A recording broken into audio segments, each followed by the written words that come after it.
Good evening, everyone. Happy New Year, first meeting of the new year. Welcome to the January 13th, 2020 Education Committee and Supplementary Regular Board Meeting. At this time, I am, give me 1 second.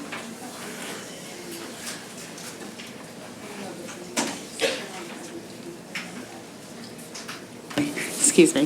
At this time, I'm going to take public comment on action items only. So that means if we're voting on it tonight, this is the time to come up and speak about it. If you have something to say about an issue that's not on the agenda for this evening, we're going to have an opportunity at the end of the meeting, as we always do, for people to speak. So at this time, if there's anyone here who would like to make a public comment or ask a question on an action item only, can you please come in and sign in? I already asked. Okay, you've asked already, so no one, I just want to make sure no one's there. Okay, great. Then at this time, I'm going to turn it over to Superintendent Copeland. Thank you, Dr. Gilbert. The action item is under A. The administration recommends that the Board of School Directors adopt the attached resolution regarding the Act 34 hearing for the new middle school and authorize any changes to the booklet required by the Pennsylvania Department of Education. Just as by way of explanation, the Act 34 of 1973 requires that school districts who are engaged in construction projects such as new building a school the way we are now hold a hearing. It's not a board meeting per se, it's just an opportunity for the public to give testimony. The Act 34 booklet needs to be on display publicly for a period of time. I think it's linked to our website.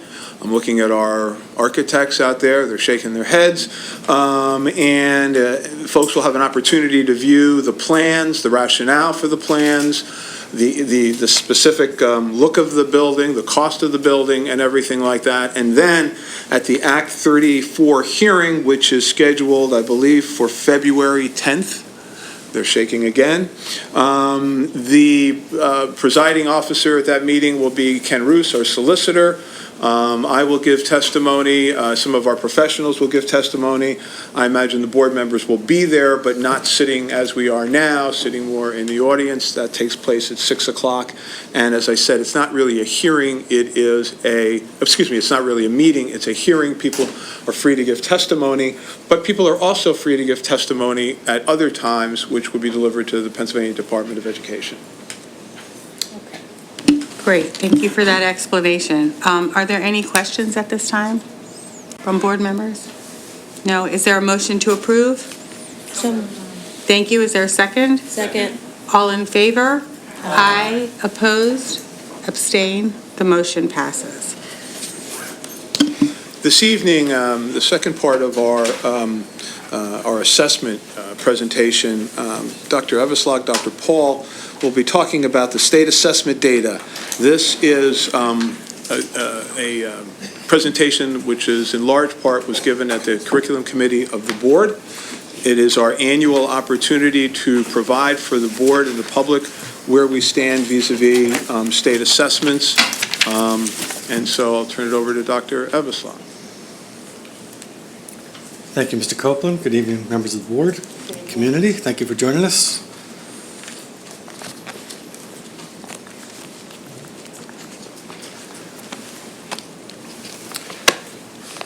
So this evening is an opportunity for us to talk about our district and school state assessment data and the summary from the 18-19 year. We've had a chance in both our December and our January CCOB meetings to have roughly 90-minute conversations on each of those, PSSAs and Keystones. So this evening's presentation will not be 180 minutes of those two together, but rather kind of a synthesis and overview of those last two meetings and incorporating some of the feedback that we have received in a way to try to make sense of the data. But before I start, I just want to talk a little bit about our approach to and understanding of the state data. We clearly see that that data and the state assessment data has value for us as an institution, as an organization. We learn about ourselves. We also learn about our students. We learn about our program. And we learn about ways that we can help support students and find gaps in our program that can help us improve. That said, we don't let our state data define us. We have students in grades level 3 through 8 are tested in the PSSAs, and then the Keystone exams are given as end-of-course assessments in three exams. So we know that minimally 5 grades of our grade span of our students that are untested, and there are also many disciplines that we value that are not tested, that we would, and feel very proud to say we haven't narrowed our curriculum in any way to remove those opportunities for kids to really explore creativity, find areas of choice that are not tested areas that are really part of the Lower Merion student experience. But our presentation today is focused on the state assessment data and us putting it in context for our stakeholders. So in today's presentation, we're going to kind of describe a little bit of how we use the data, show how the public can access the results of both district and school-wide data, summarize some of the results of both the PSSA and Keystones, describe the findings of some of our internal analyses, and share ways that we're responding to the results.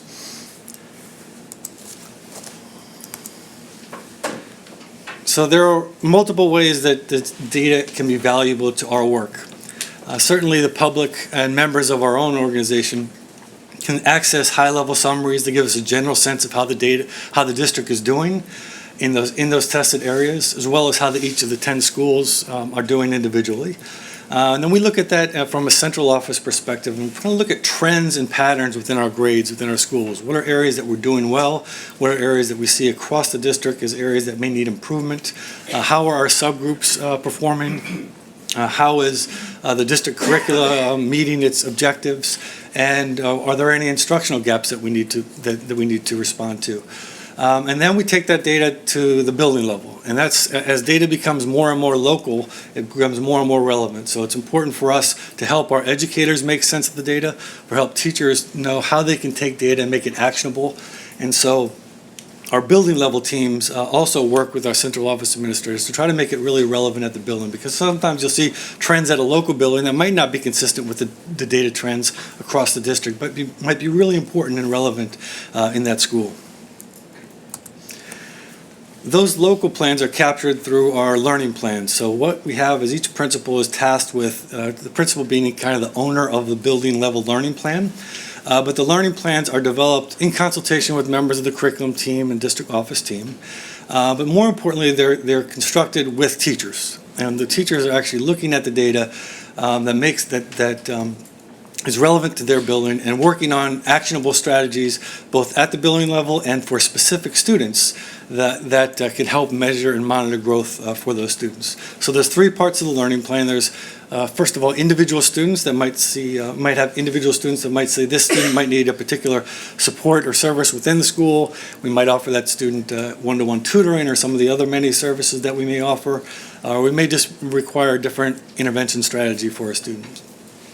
And then we have district-wide curricular goals that are across all buildings. So all the middle school levels have common curricular goals, all the elementary schools and so forth. And then the school-based actionable goals, which may be the 3rd grade team at Penn Wynne, for example, might have a particular goal that's relevant to them. Now, Dr. Paul is going to talk a little bit about public access to the data. Can you just give me 1 second to let people know if you're standing? I believe there's a monitor outside where you can perhaps grab a seat and then come back in later if you'd like. You're all more than welcome to stay here, but I thought you might be more comfortable if you want to sit outside. Good evening. So while we as district personnel have access to many different tools for interpreting, for analyzing the data, and we all have much more detailed access to individual level student results, the public can access the same data results in high-level summaries in a few different ways. And so we just wanted to take a few moments to show you and the public where you can go to find some of this information if you'd like to dig into it on your own. So every year, after the PSSA and Keystone exams are scored, the State Department of Education provides Excel spreadsheets, basically, the data sets for summaries of results at the district and at the school level. You can disaggregate the data by different grade levels. You can also look at the data by just those students who were considered part of a historically underperforming group of students, which would be students with IEPs, students who are English learners, or students who participate in the free and reduced lunch program. And then you can also examine the Keystone exam results. Now, there's a slight difference in the way you're going to see the results here compared with how you're going to see them reported tonight by us with our internal analysis.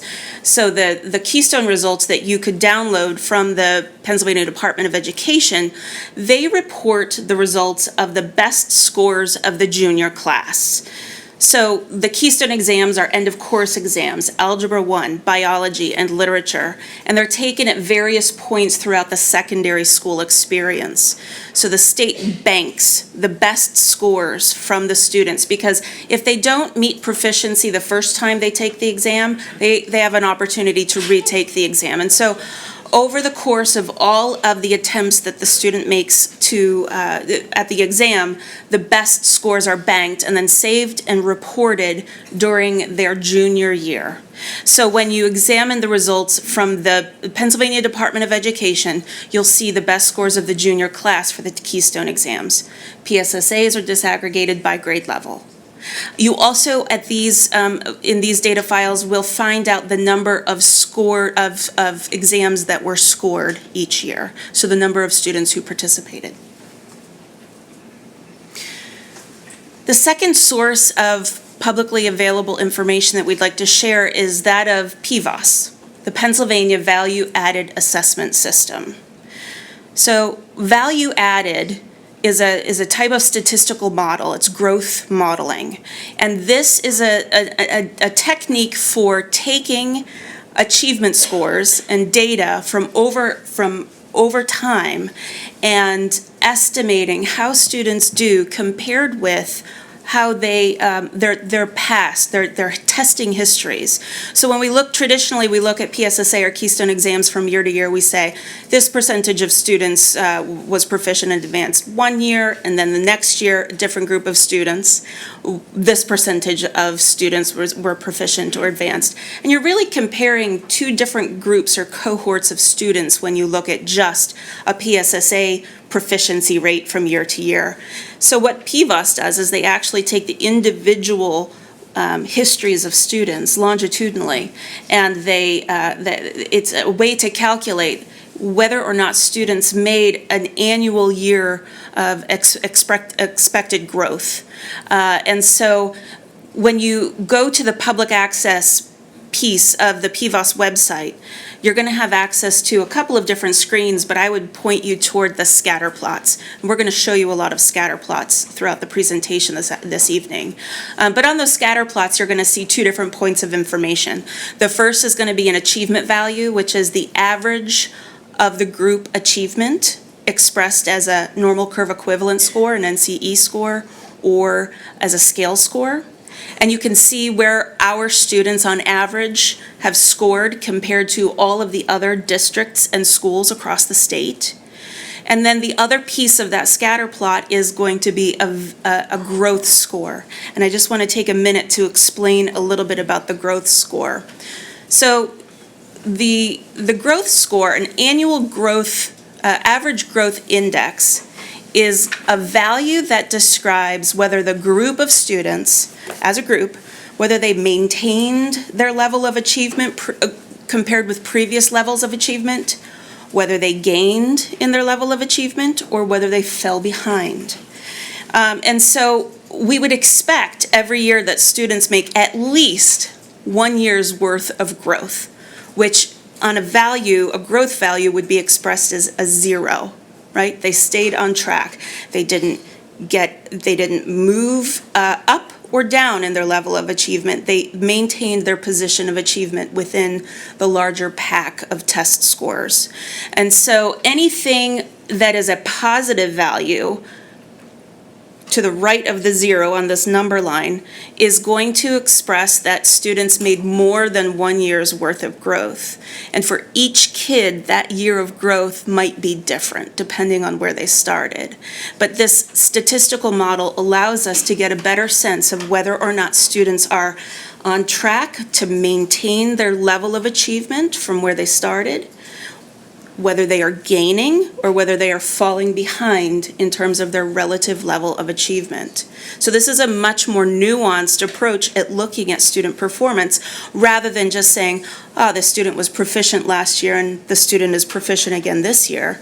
We can understand within those levels of performance, below basic, basic, proficient, and advanced, we can understand if they've made any movement within those levels of performance. The final source of public data I'd like to draw your attention to is the Future Ready PA Index. This is the second year that the Future Ready PA Index has been made available, and this is a school-by-school dashboard of information that is interactive and allows you to look at a variety of important educational metrics for each of the schools in our district. So there are many filters where you can dig into the data and you can look at other comparative schools. You can compare up to 8 different schools at the same time. You can also look at subgroups of students. They disaggregate the data on this dashboard by up to 10 groups of students, as long as there are at least 20 students in the subgroup. Those 10 subgroups have to do with racial or ethnic identity, whether or not a student has an IEP, whether or not a student is an English learner, or whether a student is participating in free and reduced lunch. Now again, no individual level student data is available, and in fact, you won't see any results unless there are at least 20 students in that subgroup. But it does allow you to dig a little further into achievement data and growth data and a variety of other metrics like attendance, on-time graduation, etc. And you can look at those subgroups and see if there are differences. I would also point out, though, there's a big caveat to this, and you'll see that written out at the bottom here. This dashboard is in response to the federal Every Student Succeeds Act. And in the guidelines, the reporting guidelines for the Every Student Succeeds Act, or ESSA, there's a guideline that at least 95% of students participate in the state exam. And when less than 95% of students in any given group that is reported, when less than 95% participate, there is a different method of calculating proficiency whereby any of the non-participating students below that 95 threshold, those students are reported as not proficient, even though they didn't even participate in the exam. So what you may find is that as you go and visit some of our schools, particularly Belmont Hills had a lower percentage of students participating this past year, as did Bala Cynwyd. Particularly at those schools, when you look at their dashboards, you're going to see the percent proficient and advanced appears lower than if you were to look at the Pennsylvania Department of Education data files that I pointed you to, because in the Pennsylvania Department of Education data files, they're only reporting students who participated in the exam. So you may see some suppressed scores. So as you're digging into this information, there is a button that says that allows you to look at state participation in the exams. So I would encourage you to look at that, and you can see exactly what percentage of the group participated in the exams as they're reported on this website. So now we're going to actually get into the data, the results of the exams, and for that I'm going to turn it back over to Dr. Eveslab.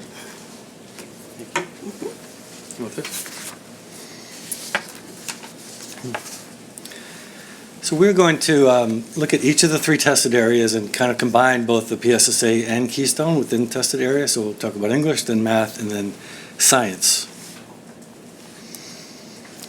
The PSSA English is tested in grades 3 through 8, and the Keystone Literature exam is an end-of-course assessment at the end of, the students take for the first time at the end of their 10th grade year. This slide indicates our proficiency on the spring 2019 PSSA for the aggregate group of grades 3 through 8, with our proficiency rate being at 87.4%. You can see it in comparison to the previous 2 years, so we went up a little bit from last year, a little bit under where we were in 2017. The state average did go down a little bit within the last 2 percentage points from last year, and the state proficiency rate in English language arts is 60.9%. It's also important to us when we look at our proficiency rates to also know how, of those 87.4, what is the distribution between proficient and advanced? Because when we talk about moving students, we want them to show growth. That growth does not always equate to a move in proficiency level. So a student may be in the basic level, may show growth but still be in the basic level, but we clearly want students to move this way on the continuum to the right. We want students to move from basic to proficient to advanced and so forth. Dr. Paul referenced the scatter plots, and the scatter plots are a good way to see how you're doing as a district from both an achievement and a growth standpoint. So this is the same data point where we're looking at the ELA achievement in grades 3 through 8, but this is looking at it through a growth lens. So this is really grades 4 through 8. So students don't really have a growth data point until their 4th grade year. They would have had to have a testing history. And you can see on the scatter plot, the further that you are up on the scatter plot, the vertical axis on the scatter plot is achievement. So you want to be as high as possible on the scatter plot. The further you are to the right on the scatter plot is your growth index. So the optimal quadrant is the top right quadrant. And so you can see this is where we are now. This is the 2019 data. Our last year data was here. So while our achievement only went up a little bit, it did go up, it went up a little bit, our growth went from not meeting expected growth last year to this group of students, 3 through 8, a large group, exceeding growth. And so this data is reported as Dr. Paul shared from an NCE score. So an NCE is a normal curve equivalent score. And in this, scores are converted to a common scale to ensure that there's accurate comparisons across years, across grades, and across subjects. So the NCE score is a common score you can look at as we look across the different disciplines and across the different years. The growth index would be, if you were a 0, you would be right on this line. Anything that's positive would be to the right. We are at 3.71. And this was our proficiency rate, 87.4, compared to the state proficiency rate of 60.9. So when we look at this more deeply, obviously we look at the scatter plot, we see we're in the quadrant the desirable quadrant. However, within that, we have to look at this on a little bit more granular level. We look at both grade level data and school level data that contributed to that single data point that we saw on the scatter plot. So this represents our grade level growth of each of the tested grades, 4 through 8, that have growth data. This is our 2019 compared to our 3-year average. And when looking at this, you want to be in the blue or green areas of exceeding growth. And you also want your 2019, your most recent tested year, to be a more desirable color than your 3-year average. It means you're trending in the right direction. So while we have, for example, the optimal, consistent, significant evidence for grades 4 and 5 that as a whole exceed their growth in grades 4 and 5, both this year and the 3-year average, we don't see that in 6th grade. So 6th grade is within ELA the year when we are not seeing the growth that we would expect amongst students. And we'll talk a little bit about that shortly. Our 7th and 8th grade students, will not be in the dark blue, are trending in the right direction with both of this past year's cohorts exceeding the 3-year average. And then looking at it from Last slide, across the grades, this represents the buildings, each of the PSSA buildings. And you can see on this chart, both their growth index and their NCE score, and whether they met growth. So this is a good example of why you have to look at data across multiple perspectives, because you see, for example, Bala Cynwyd and Welsh Valley. Those are these two schools over here to the left. The green Welsh Valley is close enough to zero that they are considered green. They're not quite at zero. They're slightly under that. But their actual NCE score is lower than Bala Cynwyd. So the students as a whole actually scored slightly better at Bala Cynwyd, but that subgroup did not meet their growth expectations. They also had a higher proficiency and advance rate. So you can see that this is more a reflection of the proficiency advance of the cutoff score of the grade. And transitioning to Keystone Literature, you can see the district, the two high schools, Keystone Literature, are in the green, slightly to the right of the growth index. That means they're meeting their expectation for growth, and they're 87.1% proficient in advance in the Keystone Literature. This green line across the top would indicate any school in the state. These are all schools in the state of Pennsylvania. Any school that's above this on the graph would be a school that, from achievement standpoint, outperformed us. So you can see that's a very, very small number, and of those, our growth was slightly more desirable. So some of the findings that we see from looking at our ELA performance across the district, first from the PSSA level, we've seen positive changes in grades 7 and 8 that have led to improved growth scores. However, there is lower scores in grade 6.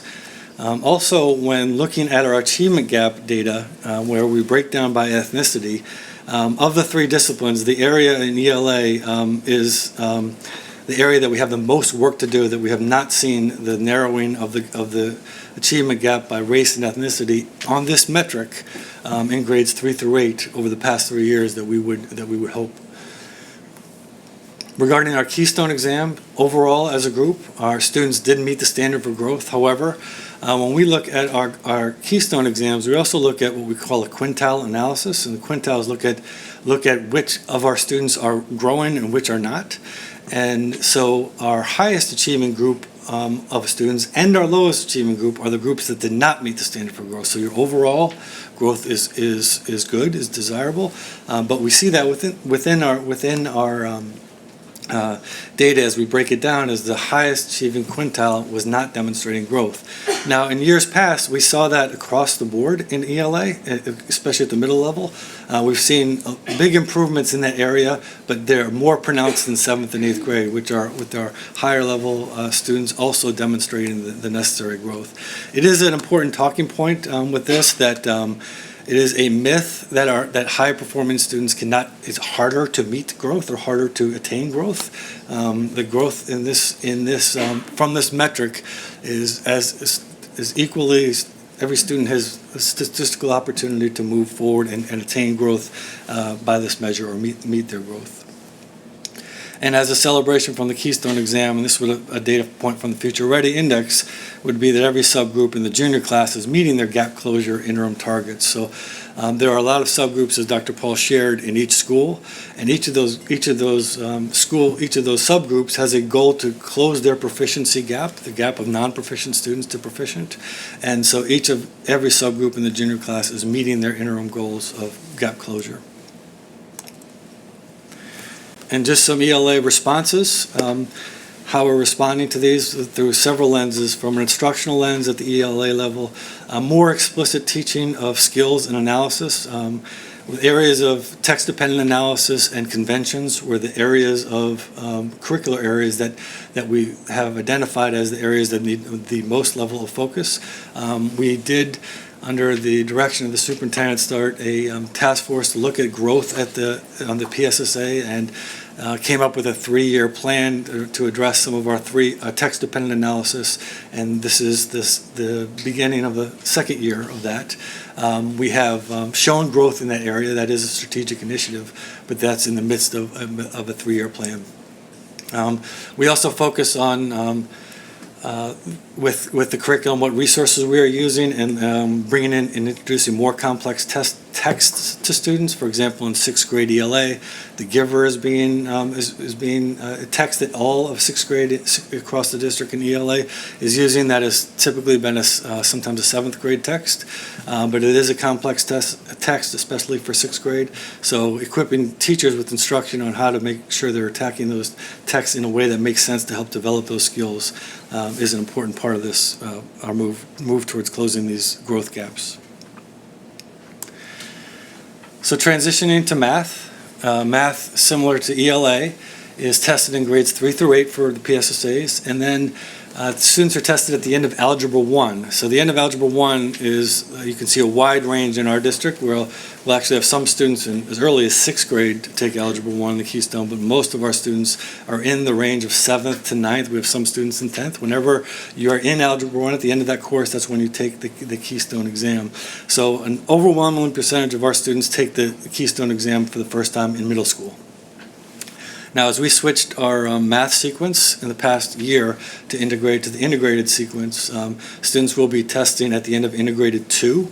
So just as a point of information, when you visit me again next year and I report this, we'll have far fewer algebra test takers this year. There's very few students this year will sit for the Algebra 1 Keystone, because this is our first year of the integrated sequence, so students are being integrated 1.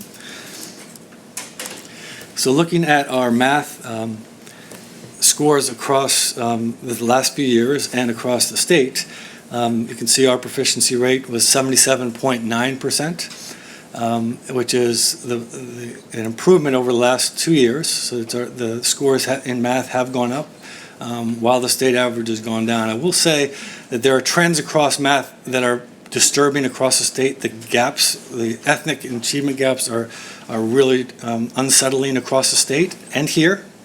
But they're definitely more pronounced in math, and you can see the state achievement level at the state level is just 42.4%, and there is a big difference between 3 through 8 as you see achievement scores go down throughout the state.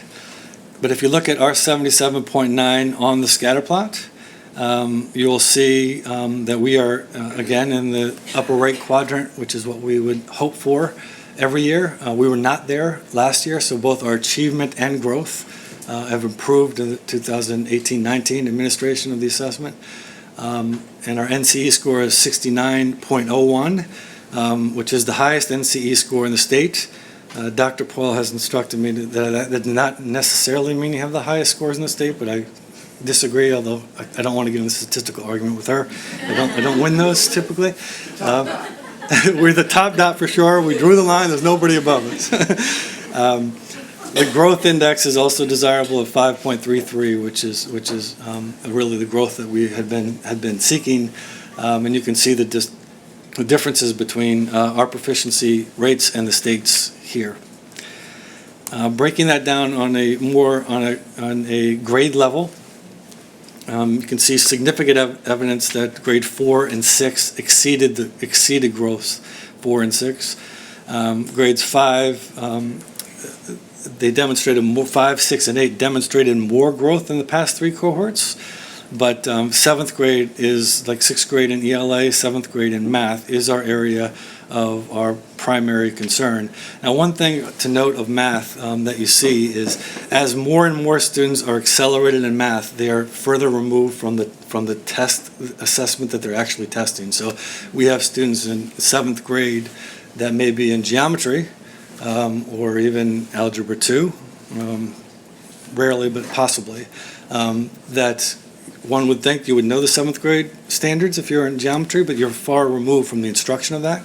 So students that take algebra, for example, in the middle school, they contribute to the data points for PSSA, but they also contribute to data points for the algebra keystone. And our algebra keystone growth scores are better than our PSSA middle school scores, but our PSSA middle school scores have improved significantly in the last year. So looking at the different buildings, you can see that our achievement is all relatively grouped. Similarly, we do have one school that did not meet the growth expectations. Again, if you look at NCE score of that school of Ballackinwood, you can see their NCE score is certainly not necessarily it's not necessarily lower, it's actually higher than a school like you see Gladwin or Belmont Hills, who exceeded their growth. The growth isn't relative to those actual students and how they did with their testing histories, not the proficiency score of the school. And then transitioning to the Keystone algebra performance, the district is right on the green line here with our average scale score of about 1536. Growth score, again, 2.92. It's in the desirable quadrant.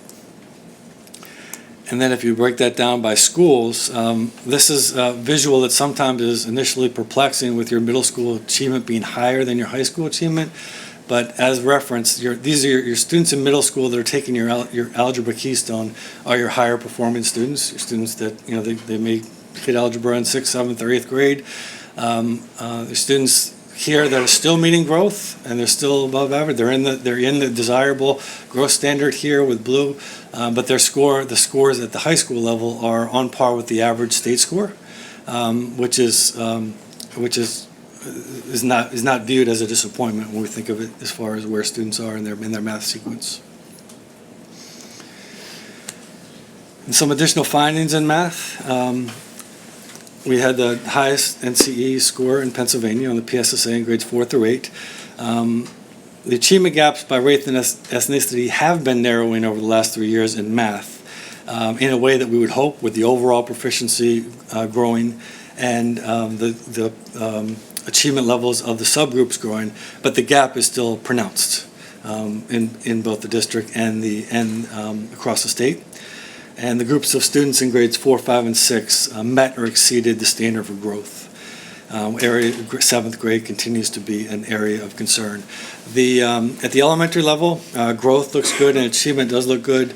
The curricular areas of focus are geometry and fractions at the elementary level, which are areas that we've adjusted some professional learning and curricular focus on. So some of those responses are, we actually have a consultant that's coming in to work with us, work with our teachers on being more of a fraction whisperer at the elementary level to help students kind of make sense of it. Effective math teaching practices and guiding math are also areas of focus. We've been working on course realignments at the middle school to make sure that those standards are formally addressed, and students that are in Math 7, part of the sequencing, for example, of Math 7, Math 8, those courses have been renamed. So when Math 7, 7th grade used to be pre-algebra, for example, some of the pre-algebra skills were a little more algebra focused and further away from 7th grade standards. And so the 7th grade and 8th grade standards are foundational and important for students to learn as they get to higher level math. Transitioning to science. Science is tested less frequently. So the PSSA science is only tested twice. It's tested in grade 4 and grade 8. And then Keystone Biology is at the end of the course assessment, which almost all of our students take biology in 9th grade. We have a small number of students that take biology in the summer after their 8th grade year to advance. Those students take the Keystone exam at the end of the summer and have had 100% proficiency rate over the past, since the Keystones began, the students in the summer that have taken it. But these data points are important with the PSSA science because it's basically one grade that would make up your whole school's performance. So all of the elementary performance is captured in one grade 4, however they do at Kinwood, that's their building score in science. Same thing with the middle schools. So we have seen some greater fluctuation in science scores. The science proficiency rate has been very high, 90.4. Also a celebration within that 90.4% of proficiency in advance is that 60% of the students that are in the advanced category. So basically 60-30 split for the advanced and proficient, which is a celebration within there. And you can see the differences in the state performance and how we've done over the last 3 years. It's also reported slightly differently on the scatter plots. There's not a single score for the district. There's a single score for the grade. So there's grade 4. Here's grade 8. Again, the desirable quadrant, the desirable growth index score, and you can see even the fourth grade, 94% of the students in fourth grade across the district are proficient or advanced, and 86% at the middle school are proficient or advanced. Both of those have been improvements. Looking at our biology scores, we have been an outlier. We have been out here now for 4 or 5 straight years. This has been us. I guess we're pleased with that. Our growth has been, we're the outlier for growth. There are some schools in the state that have scored higher than us on the Bio Keystone. There are also schools that take bio over multiple years and take it later in their school career than 9th grade. But that's not an excuse. It's just a point and observation. Our biology scores have scored high, and also the growth index has been the highest in the state. And you can see the comparison between our proficient and advanced and the state average. And then looking at the 2 high schools, both combined to make that far to the right. They both have exceeded. The average growth index is higher at Lower Merion, but both of these are very high growth index scores, and your proficient and advanced numbers are high as well. And then breaking that down by school, and again, this is the single data point for the whole school. Penn Valley happened to not score as well this year. That has not been a trend for them at all. That was this year's data. But other schools have improved as well. So the growth data, the aggregate growth data has been good. So some findings for science. In 4th grade science, every quintile group met on average and met or exceeded growth expectations. This cohort also performed the 3-year average. In 8th grade, overall, the students met or exceeded growth expectations and showed improvement. However, while the 8th grade scores did improve tremendously, our students in the lowest quintile, which is about 26 students, the lowest state quintile, it's not quintile of our students, the quintile of the state, did not meet growth expectations. And that is concerning for us, because in order to close your achievement gaps, you have to have your students in your lowest 2 quintiles exceeding growth. They can't just meet their growth, they have to exceed growth. So that is the expectation that we have. So when we look at our data across the district, where we have 600 to 700 8th graders taking the assessment, and only 26 are in that lowest quintile, we still expect to move those students to close that gap. So that is an area of focus for us. There are discrepancies in our demographic subgroup proficiency rates. They have been trending in the right direction. We've seen a lot of growth from our Hispanic population and our African American population in areas of science. But the proficiency gap by race still is an area of concern across the district. And our biology scores continue to exceed the state growth expectations, both in the 3-year, and that's been somewhat of a trend. So some responses that we've done, that we actually began working on these last year and believe that there has been some contribution to the improvement of the scores, and really just looking at curriculum a little more closely to align the curriculum at the middle school level to the standards. And we've also added middle school science benchmarks, which have given us an indication of whether students are on track or not to meet their growth standards.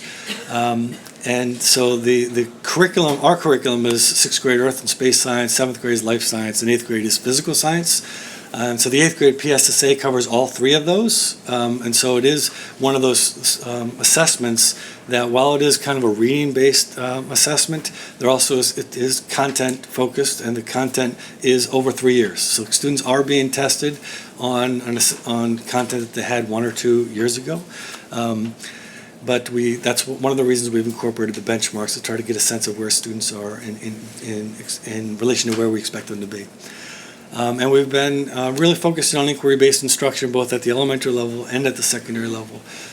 We're proud of a lot of the things that we're doing in STEM, and we're going to continue to do those. They may or may not result in direct or PSSA improvement, but we tend to think that they would. They're, our STEM experiences, both after school in the summer and during the year, and adding maker spaces and design thinking and problem-based scenarios, we really have really grown in that area, and to continue to provide meaningful experiences for students in that area. So, in summary of all of the data, and I know that was a lot of information. Just some general summary statements. On average, our student achievement continues to be high across all tested subjects. Our growth trends are not as consistent as we would like across levels. We have identified areas, particularly 6th grade ELA, 7th grade math, that need to be need to be addressed. We want to continue to dig more deeply into the district subgroup performance differences and the gaps that we see amongst our subgroup data. And just, reminder that data is really locally relevant, and sometimes for families, it's about the student and wanting to see each student grow. And, that's kind of our task, is people get overwhelmed with data, and us trying to take this big data, making it relevant at the building level, relevant for teachers, and helping families and students make sense of it is really important. As students get older, they become more connected to their data and understand how how are they growing, and we want students to be more involved in their own self-monitoring and assessment as well. And it has been a priority of the district, and certainly this administration, to close learning gaps. And so there's been a lot of resources and efforts on focusing on closing gaps with the addition of programs such as one-to-one tutoring, additional math and reading. The specialists focused on the achievement teams and ISTs, and focused on some really targeted task force to address those gaps, and that will continue to be a priority. So thank you for your time. Happy to take any questions. Thank you, Dr. Everslog and Dr. Paul, for the presentation. We really appreciate it. I know we have a lot of parents of young kids here, I believe, so I just want to make it clear that what we do is that, first of all, that these education meetings are summaries of topics that we've discovered in the curriculum committee, that we've discussed in the curriculum committee of the board. So we have a curriculum committee that meets monthly, and I believe this is discussed over 2 meetings, as I recall. And so in much more detail, this is kind of a presentation that allows the full board to hear it, as well as, the community. The curriculum committee meetings are open to the public, but this meeting is in the evening and is videotaped. And also that we have a strategic plan that we created out of a very sort of bottom-up process.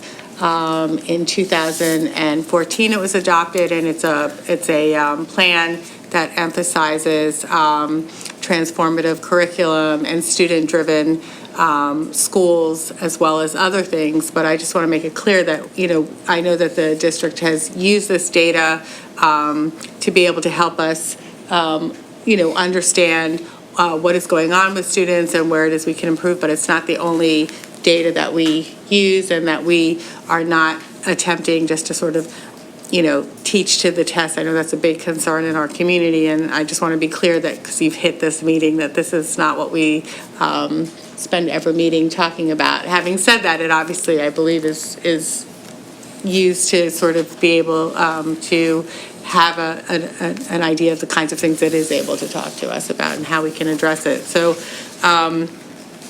I think at this time, unless you want to say anything, I'd be happy to. You're like, these people want to talk, let's get through this. Okay, I would like to give the board a chance to ask a few questions if they'd like. So again, I know that this was discussed thoroughly over a number of meetings at the curriculum CCOB meeting, but is there anybody who would like to ask a question? At this point, really? Okay. Yeah, I know that one of our CCOB chairs.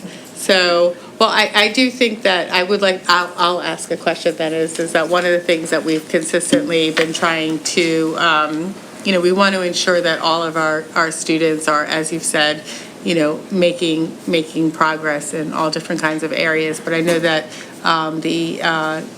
addressing achievement or opportunity gaps has been a priority of the board for a number of years. And so I thought maybe I would give you the opportunity to talk about. Sure. So there's an active committee that Dr. Everslag chairs, Achievement Task Force Imperative, meets parents, teachers, and community members working hard on coming up with different strategies, whether they be summer programs, Saturday programs. We recently went to a one-to-one tutoring program where students are pre-taught as opposed to just working on remediation. They're pre-taught so that when they go into the schools, they feel a sense of empowerment, particularly in math. There is, I think, an appropriate look when Scott and his central office people take a look at the testing. It's not, I made a joke about the numbers, but it's not just about the numbers. It's, well, what's the quality of the content here that's important that we want to have students walk away with. At the curriculum committee meeting of the board, one of the things that I opined about was that if you look at our math scores, if you look at the state's math scores, they progressively start out here, and as you get closer to 8th grade, the numbers drop. My hypothesis is that in order to reach a level of proficiency, you need only get 60% raw score. You only need to get 60%.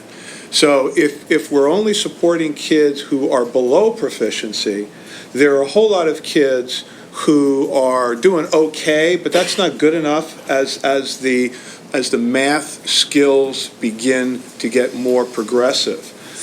So one of the things scared me.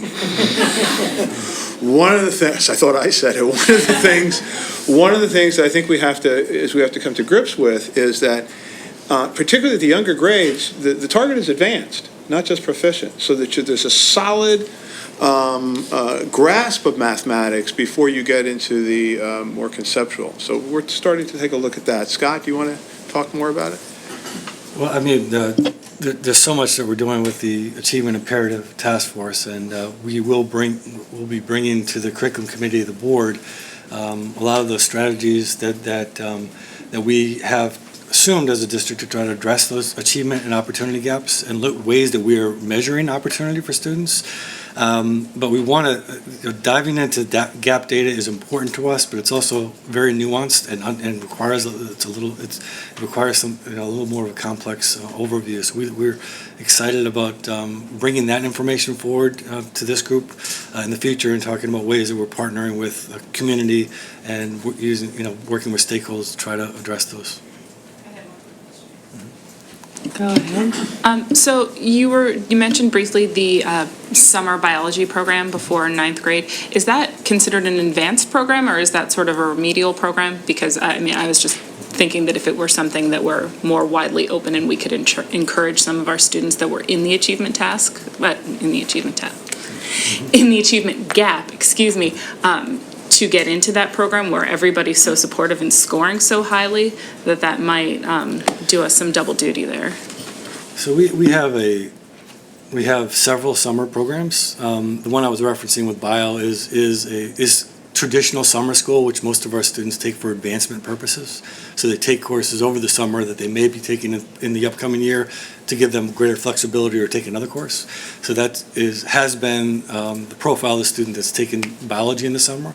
But we offer summer jumpstart programs in STEM through the Achievement Imperative, which I'm really proud of. What we've done with that is identified students that may not be an AP or honors. They haven't been in AP or honors courses, but we identify them as a student that can be successful with some outreach. And we reach out to them and offer them to join us in the summer for a 6-week program that allows them to preview the upcoming course. And then with that, they transition from, I may have been registered originally for a college prep level course, I may reach and take an honors level course or an IEP level course that I hadn't considered before, and I feel much more confident because I've been pre-taught material. I know a teacher, I have connections with others, and that program has proven to be successful. For one of our measures is how are students accessing higher level courses, and what students are accessing higher level courses. That's one of the goals.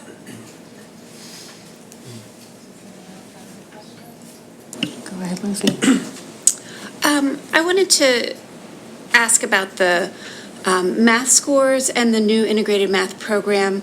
I think I heard you say that in 2019 there will be fewer kids taking the Algebra Keystone because of the sort of change in curriculum. And I'm curious over how many years it would take for us to see changes that we could then correlate or sort of say, okay, so the new curriculum helped us improve our math scores. Well, we are instituting some interim and benchmark assessments which will help us in the meantime, but we're thinking from a summative standpoint and a state assessment, not this coming spring administration, but the following administration. Okay. So it'll be the spring of 2021. We're not going to have many students this year. We're going to have twice as many students the following year. So that'll be a large number of students that will be sitting for the Algebra 1 exam for the first time. That would be a good indication. Okay, thank you. But we've also added math support, particularly at the middle school level. We've added support with the one-to-one tutoring. So there's going to be a number of things that, we don't believe there's a silver bullet. There's a bunch of things that you have to do to support kids, and I think that's important. On the other end, we created a bridge program so that kids who felt that they could accelerate, if they went to a summer program, the summer program is pretty intensive. It's a lot of work. I believe they do most of it at home. And so there's a lot of work with some support. And if they can exam out, they can accelerate. Because one of the things we were concerned about was that there was one route to acceleration. You either got on the ramp there or you didn't get there. So we wanted to make sure that there was additional on-ramps. We've also taken away some assessments that we thought were blocking some of our minority students. So we have far more minority students who are in the bridge program who had been in advanced math before, and they're now watching those kids very closely to make sure that they're maintaining their success as they accelerated through the program. And I'll be joining the ISC meeting tomorrow morning with Mr. Lilly and Ms. Consummessa. We're talking about math. Can't think of a better way to start your morning. And this is just very quick. I've read a lot of articles about talking that we should not talk about an achievement gap, but talk about an opportunity gap. And I would just like to reiterate that a lot of the programs that we have been implementing here recently are really addressing both, especially the one-to-one tutoring and the building learning plans that are looking at individual students and offering opportunities like the Summer Bridge, where they are opportunities to advance, and even the change in the math program, which allows for more of a flow in and out of the honors, not just one way in, and the universal screening for the gifted program. I think a number of items are really looking at addressing the opportunity gap, which hopefully will then have a positive impact on the achievement gap. So while we should not obviously rest on our laurels, the constant focus on research and what can we do differently and what can we do better, I think is a really good step in the right direction. Thank you. Are we good on comments at this time? Okay, so. That was the condensed version of it. I know that was the condensed version. And we appreciate all of the work that the administration has been doing, and both in actually doing the work and in presenting to us. So at this time, we're going to be taking public comment on any issue. It could be related to the agenda or something not on the agenda. If you have not signed up, I'm going to ask you to please come sign up now, and after that, I'm going to be closing the sign up. So if you have, I know there's some people signed up before the meeting. If you have not had a chance to sign up and you'd like to sign up, then please do so now.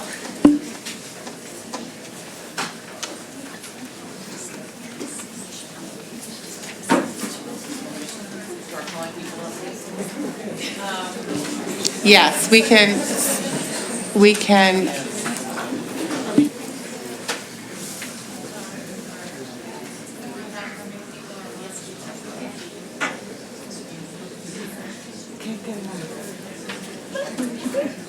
can we ask, yeah, can people please come sign up? I'll name our first five: Nancy P., Wenli Oyang, Linda Mullins, Jeff Brody, and So- Peter Solderich. Just to remind folks, before we get started, first of all,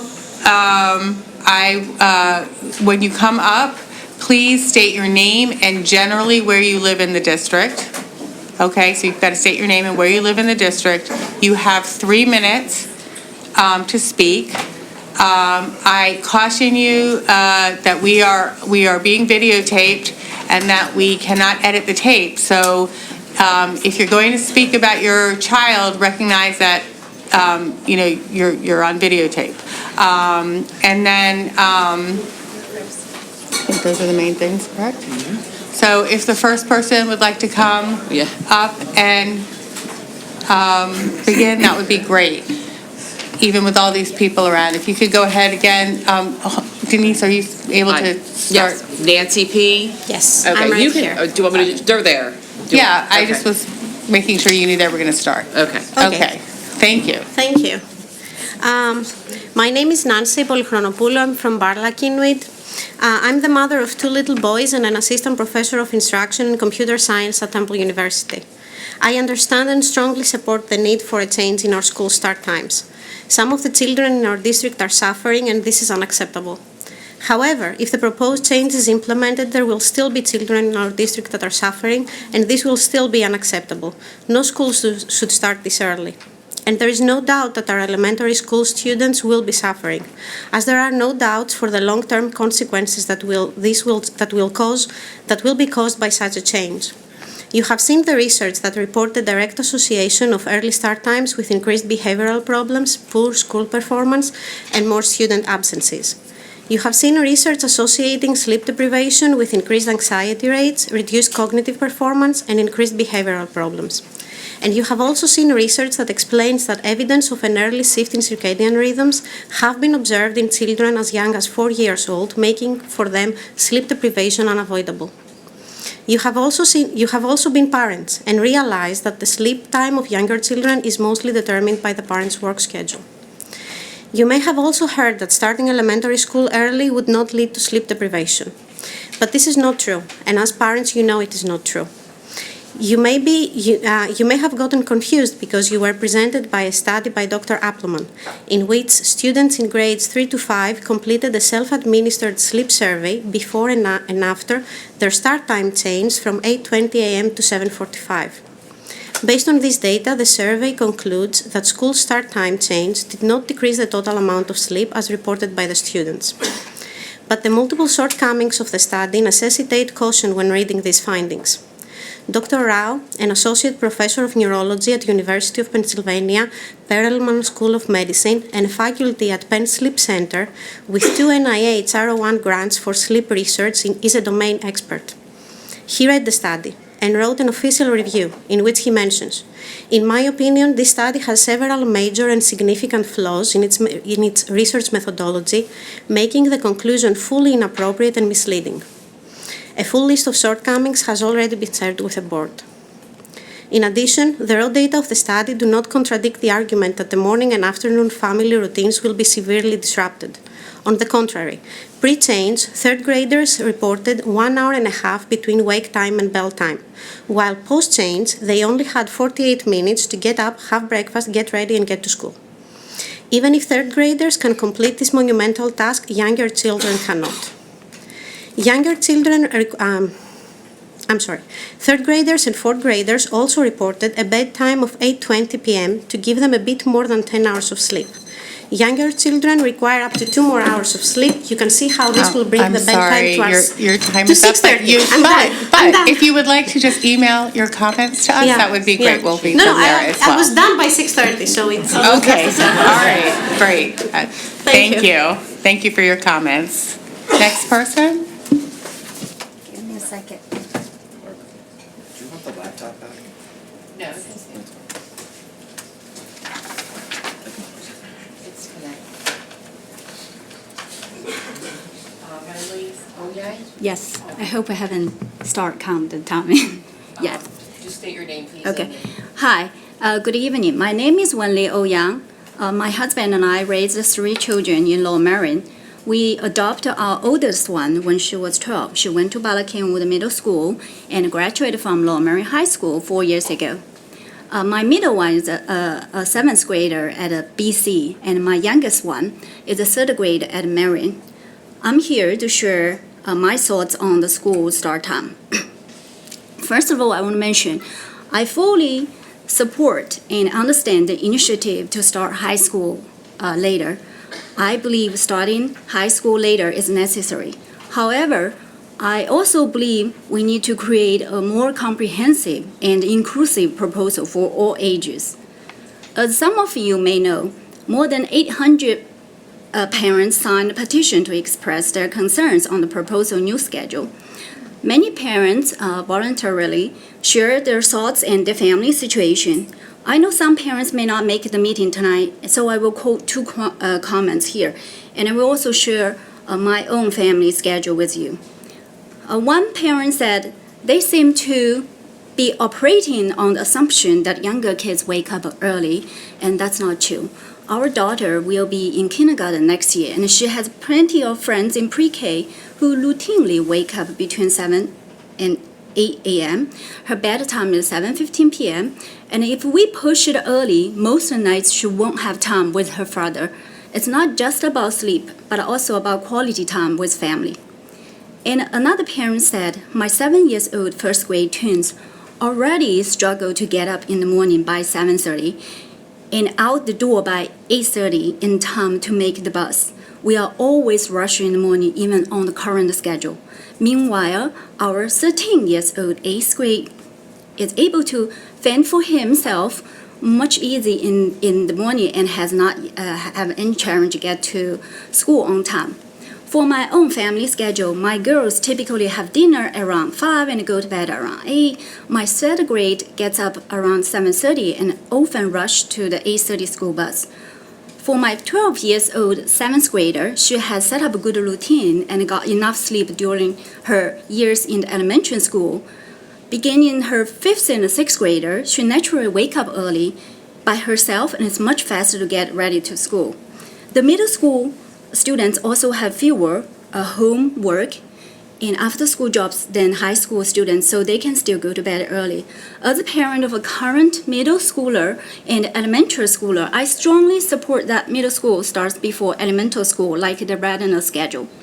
I understand the school time change is a very complex and challenging task, but I hope the school district and the board would take time to get more input from the whole community. Again, all kids need sleep. Thank you. Thank you very much.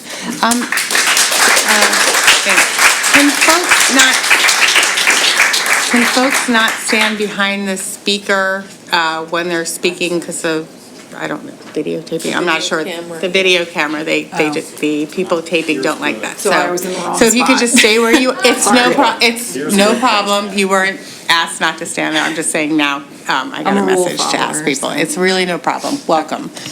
Thank you for this opportunity to speak. I appreciate all the hard work that the board does. My name is Linda Mullins, and I come as a parent of a first grader and preschooler, future parent of middle and high schoolers, and professionally as a school psychologist and child advocate. I also come representing hundreds of people in the district who moved here because of the reputation of the public schools working together with the community. I want to be clear, earlier elementary school start times are not a requirement for delayed secondary start as the current proposed schedule shows. We understand and support the goal of the current initiative to implement later high school start times. However, we're deeply concerned the proposed solution simply shifts the problem to younger elementary school kids. I will address the cognitive and academic issues related to education since this is my profession. Your brain develops when you sleep. That is a fact. It is scientifically based and cannot be refuted. It is imperative for healthy cognitive development that both young children and adolescents get the amount of sleep that they need. There are research papers that have touched on sleep deprivation in elementary age children, and we have shared them with the board in emails. Childhood sleep deprivation will inevitably lead to behavioral issues, problems with cognitive functioning, and problems with executive functioning, including attention to task, working memory, planning, organizing, management, emotional regulation, and impulse control, which makes a huge impact on learning. Children need these skills to be optimal in order to learn and retain information, the whole point of school and education. Since it is impossible for our children to go to bed by 6 or 7, they will inevitably be sleep deprived, which causes cognitive issues. We will see an increase of needs in our neediest children. Children with neurodevelopmental disorders like ADHD and autism already have sleep problems, so these children will be affected the most. Are we prepared to spend more for special education services and label children? We will need more programming, special ed teachers, behavioral support personnel, school psychologists, and programming. I assume there will be an increase of due process proceedings and even an increase in sending children to approved private school because of the increase in not being able to provide FAPE, free and appropriate public education for our students. One other concerning point is preschools in the area don't start till 8:30 or 9. Children at age 5 will have to transition to waking significantly earlier for kindergarten. This transition makes it more difficult for children and teachers. Transitioning to a new school, unknown environment, new teacher is enough, and now we're asking our littlest and most fragile students to make a change in their sleep schedules. Children express and communicate through behaviors, and the increase of negative behaviors will be inevitable. Taken from the PA legislation and State Commission research in October 2019, the publication on early elementary school start time showed that 8:40 a.m. start time had the most positive benefits for elementary school students. A true consensus process will lead to a solution that everyone can live with and what is best for students. Thank you for your time and understanding to why moving elementary school start times to 7:45 is detrimental to our littlest brains. Thank you for your comments. Next speaker.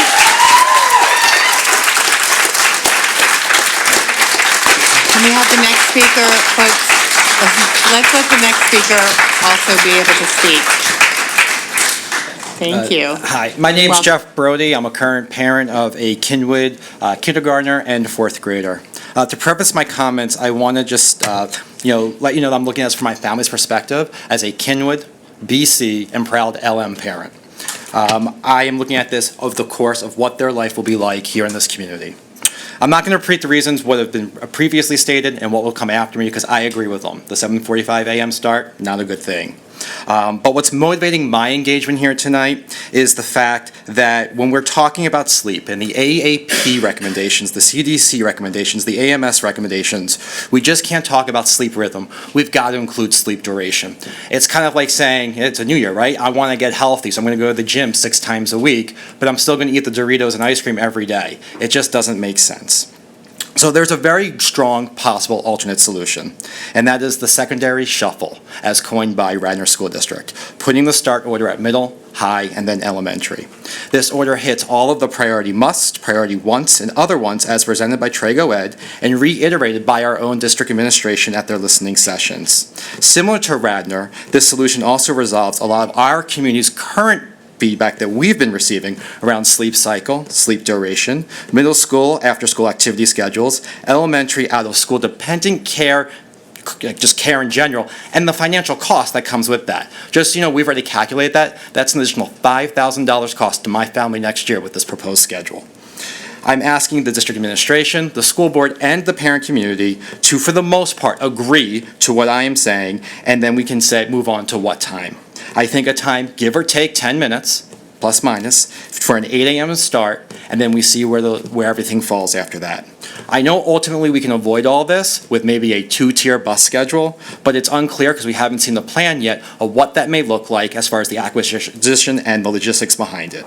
But even with the 3-tier, can we shrink that down to 35 minutes? Can we do some small acquisition? Can we do some outsourcing as we build up our fleet? What about the MIT program? Can we use that to help us become more efficient?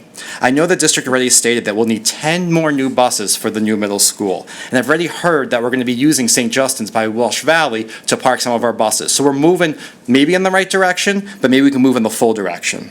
I bring up all these details because on behalf of the 850-plus parents that signed the recent petition, which you've already received, explaining why the 7:45 a.m. start for elementary is not good for our community, and our entire community who believes that high school should start later, we're asking the board to not approve the current proposed schedule, which Radnor stated as the most disruptive change for the families at all levels of all schedules that they considered, and direct the administration to really try to look at that 2-tier system and as a backup plan, a schedule with middle school at 8 and everything else that follows. Thank you. Thank you very much for your comment. Can we have the next speaker, please? Thank you. We have Peter, but Peter, before you go, I'm just going to name the next ones. Amanda Olson, Nico Sparius, I think, Curtis Zimmerman, Dan Namanoff, and Leslie Doyle. Should I start? Yes, go Okay, ahead, so sir. hi, my name is Peter Solderich. This is my first time attending a school board meeting. I live in Haverford. I have 2 children, age 7 and 4. The oldest is a 2nd grader at Gladwin. So for the first time attending a meeting here, and the first time I felt the need to, I have a lot of trust in the board's process and expertise. I'm a software engineer at Google, a resident of Haverford. I said that already, so I'm skipping ahead. I wanted to share just really briefly my family's school day. Our bus stop is basically as far as you can get from Gladwin. Today, with the current late start time, my daughter's bus arrives by 8:10 a.m. She has a lengthy journey. It's very long. In order to be up and dressed and fed and prepped for the bus, she wakes up at 7, or more accurately, we have to wake her up at 7. If the bus routes were to remain largely the same, which I think was one of the stated goals of the proposal, or at least implied, she would be outside waiting for the bus well before 7 a.m. She'd have to wake up likely before 6 in order to get her there. I leave the house for my own commute around 6:45. I can tell you this morning it was pitch black. It's like that for a good part of the winter that early. Conversely, for families who have one or both parents who work away from home, we often don't get to see our kids during the day until after 6 o'clock at night. For my daughter to get the recommended amount of sleep, the amount of sleep that she needs just physically, she would have to be heads down, eyes closed, really by probably 8 o'clock at the latest. Unlike the dark mornings in winter, in the spring, the sun is still up, obviously. As any parent knows, young children typically have a lengthy bedtime routine in addition to the lengthy wake-up routine. For a parent that comes home like me around 6:30 p.m., this probably means having to choose between a family meal or me getting to spend quality time with them before bed and eating by myself later on at night. In my job, we solve hard problems all the time. We embrace those problems. We look for those challenges and we solve them. I'm not asking for status quo. I believe and support later start times for secondary education. I'm just here to ask the school district and the board to be more creative, to do better. Some other people have given good suggestions so far, and I agree with the general tenor of all of those. Neighboring school districts, as a couple of the other speakers have already noted, have made decisions that reflect some of my concerns. And so I just want to kind of throw my voice into the ring and say this is really important to us. Thanks for your time. Thank you for your comment. Next speaker.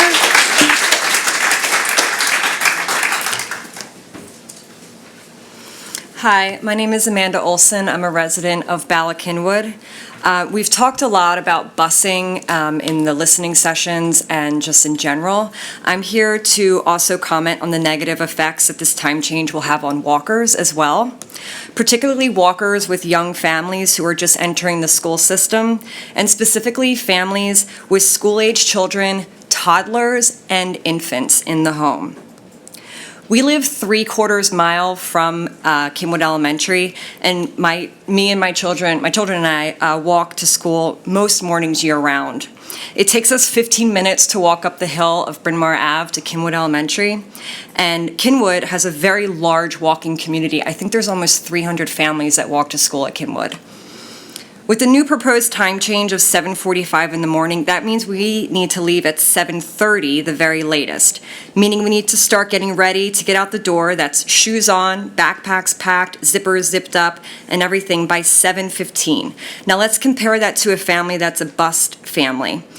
If they're the first bus stop, which would be 7 a.m., they would need to get their children up, dressed, fed, shoes on, coats on, backpacks packed, and out the door by 6:45. So 7:15 actually might sound like amazing for a family that is a busser. Add a few younger kids into the mix, and the time needed to get everyone ready and out the door increases. As we all know, the younger the child, the longer it takes to get them ready. As you can see, early start time has a negative trickle-down effect, not only on the effects of sleep for our elementary age children, but also the younger and equally vulnerable children in our families.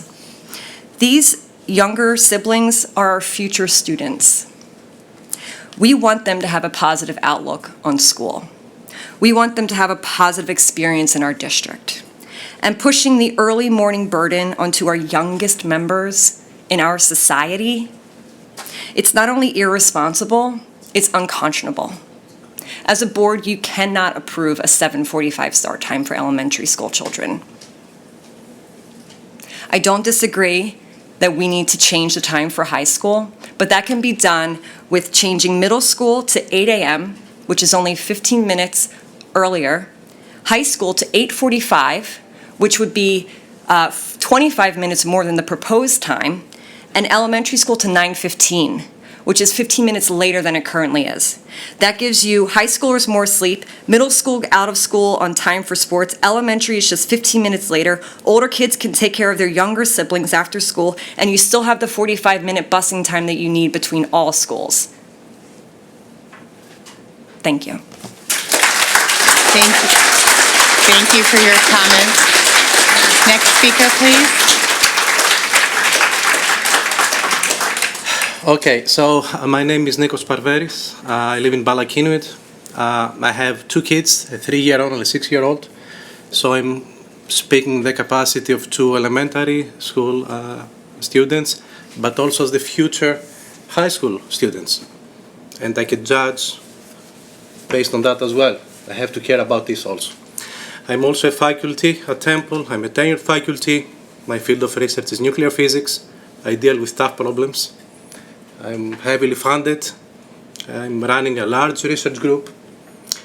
So I can judge, I can assess, I can read studies in other fields also. Okay?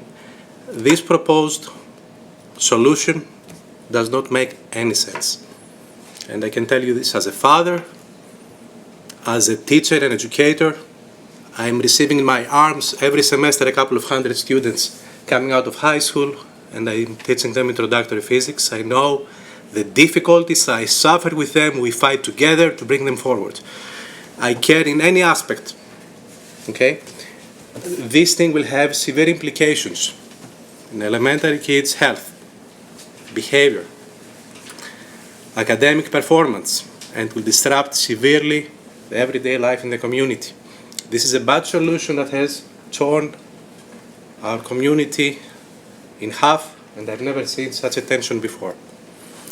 Now we are working within the framework of limited resources, right? We don't have infinite amount of money, we don't have infinite amount of buses, space to park them. So we have to make some compromises. But a compromise is a different thing than sacrificing the most vulnerable age group of our students. Okay? My arguments were heard earlier. I did not expect that, but maybe it's reasonable if you bring good, caring, reasonable people, parents, they will share the same thoughts and the same logic, right? So I also want to second the idea about shifting things maybe for a quarter of an hour. If one is ready to sacrifice elementary students, one can certainly before that agree to shift the schedule by 15 minutes and then shuffle things as heard earlier. Thank you so much. Thank you for your comments. Next speaker, please. Excuse me, I'm sorry, Curtis Zimmerman, Dan Naminoff, and Leslie Doyle, then Ruth Jenkins. Curtis Zimmerman, Penn Valley. Thank you to the board and to everyone who has worked on this project. As parents of a young child who will begin Lower Merion schools in 2021, my wife and I believe moving the start times for elementary school kids to 7:45 does nothing more than to pass the buck from high school to elementary school kids. We signed the petition submitted to the board outlining reasons why the board should not accept this proposal. Based on the presentation at the recent information session, it was clear the committee had not looked closely enough at pushing start times back a half an hour, similar to what was implemented in Tredyffrin/Easttown. One of the reasons given for not pursuing the push was that it would simply keep the status quo with regards to the busing schedule, which is already suffering from delays. Additionally, we are told that the high school would not consider a shorter school day because of the 1-hour lunch and learn period. If the district is going to upend the schedules of thousands of residents as well as employees, then nothing should be considered locked in stone. Certainly not an extended lunch period, which itself, we were told, is meant in part to alleviate the overcrowding in the cafeteria. I believe the best strategy for start times would be as follows. Push all 3 start times back half an hour and then reduce the high school day by 20 minutes. I wrote a letter outlining these potential start and finish times. Other parents have suggested something similar, as we heard, with middle school starting at 8. I would support that as well. My biggest concern about all of this is we seem to be dancing around other problems and using start times as sort of a one-size-fits-all solution. If we need to fix bottlenecks in busing, we should fix problems with busing. Let's not make grade school kids wait for the bus at 7 as kind of a quick fix. There's a logjam in high school cafeterias. Let's find an alternative to that and have a shorter lunch period, get kids out the door quicker in the afternoon. I'm sure high school kids would appreciate a shorter school day. Most importantly, I believe our society places a huge burden on high school students, especially in affluent areas such as Lower Merion. Our students are expected to be experts at math, science, history, English, and foreign languages. We also want them to be great musicians, athletes, community volunteers, and as we learned tonight, standardized test takers. And we wonder why they're tired, stressed, and depressed. While I believe that later start times will help high school students' mental health, in the long run, it will not solve all these much greater problems that they're facing. Please keep that in mind when you make your final decision, whatever that may be. Thank you. Thank you for your comments. Next speaker.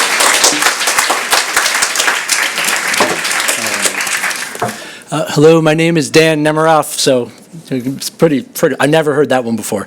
My name is Dan Nemiroff. I have 3 kids, 2 at Penn Valley, 1 on her way eventually. A lot of the parents have given very eloquent presentations here, so I don't want to sort of belabor the point, but I do want to talk about transportation. That is my area of professional interest and expertise. And my concern is with process. We've seen different numbers for different things. There is obviously a problem with the busing. Obviously, the solutions that are being put across are to deal with these problems, but we don't know because we haven't seen any of the data. We know there are issues with sharing information. The school district has. I believe it was Jeff who brought up the MIT group that has developed sort of a different algorithm for looking at school busing. Other schools, University of Maryland has also developed an algorithm. There are also lots of innovative ways to deal with transportation. I don't know a lot about the way school buses are scheduled or routed, but I do know that we have entered the age of innovation for transportation, for the transportation industry. Public-private partnerships, hop, skip, drive, lots of third-party carriers that the district could potentially partner with. I don't know what is allowed under state law, but before we do sort of change things to such a dramatic level, and I have my 3 kids eventually I'll have 1 in each level of school, so I'm not benefiting in any way, but before we sort of go for such a dramatic solution, I would really advocate for rigor and transparency on the part of the school district. As a transportation planner who's hired people and trained people, those are sort of the two keystones, I think, of any type of planner, but transportation particularly. And I would sort of can't think of the word, but I would advise the district to be as open as they can and work with the community. I think people want, obviously from the turnout, people want the district to do the right thing and want to work with the district. So I would not take the commitment of the parents lightly. Thank you. Thank you for your comments. Next speaker. Yes. Hi, my name is Leslie Doyle, and I'm obviously here to express my concerns about an earlier start time for the elementary school students. My husband and I completely and fully support any changes that you make in terms of pushing back start times for middle and high school students, as we understand that it is very important to their health and well-being. However, pushing the elementary school start time back by an hour and 15 minutes is insanely brutal to our youngest students. I am the parent of a current fourth grader and a soon-to-be first grader starting in 2021. And I drag my children out of bed at 7:30 every morning. Drag them out of bed. And it pains me to do it, and I can't imagine doing it an hour earlier. As we have heard a million times tonight, the AAP recommends 9 to 12 hours of sleep for children from 6 to 12 years old. And I think that sometimes when we think about the elementary school students, we think of them as being really young and really, 6, 7, 8. But there are also the 9, 10, and 11-year-old students that are there as well. We're a family of 2 working parents. Our family time and the time we spend together doesn't happen until 6:15 in the evening every night. By the time everybody is in the door and backpacks are emptied, water bottles are washed out, lunch boxes are emptied, that is our time. That is when our evening begins, 6:15. We're lucky if dinner is on the table by 7, and if we can actually all sit down and eat a meal together, it's a miracle. Kids upstairs, bathing, getting ready for bed, 8 o'clock. We try for 8. We try every night for 8. Sometimes 8:15. Sometimes it's even 8:30 because that's how things go. And anyway, that said, kids are in bed by 9:30 at night, and we do everything in our power to make it happen earlier, but the reality is it just doesn't happen. Our kids right now are sleeping between 9 to 10 hours on a good night, and they will be sleeping less if this proposal moves forward, because their days do not get any shorter. Their days will still end at the same time. They will not end any earlier. So please, please consider what you're hearing from these parents tonight, because this is incredibly disruptive and not beneficial at all to our young children. Thank you. Thank you for your comments. Next speaker. Ruth Jenkins, then we have David Cohen, Lauren Sallin, Ray Sallin, and Rachel Spigler. Ruth Jenkins in Wynwood. I'm not here to talk about the time start. I have some other issues that I need to deal with. Give everybody a break. First, I want to refer to the presentation that we had today and see if I misheard some things. When you were looking at proficiency difficulties, one of the factors was the reduced lunch program. Was that part of your discussion today? I thought that was one of the things that I had heard. And on the showing improvement situation, does that refer to competency or proficiency or just showing improvement? Number 3 on my list is the Future Ready Pennsylvania Index. And again, I think you left gender out of your discussion there. And And a discussion of several years ago, I proposed to the board full-time kindergarten for at-risk students.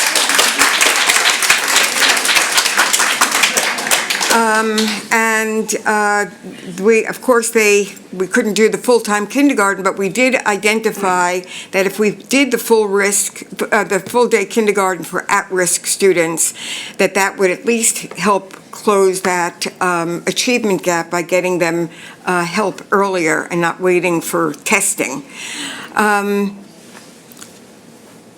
Anyway, the program started as a pilot program, and now it's a permanent program in the school system in each of the elementary schools.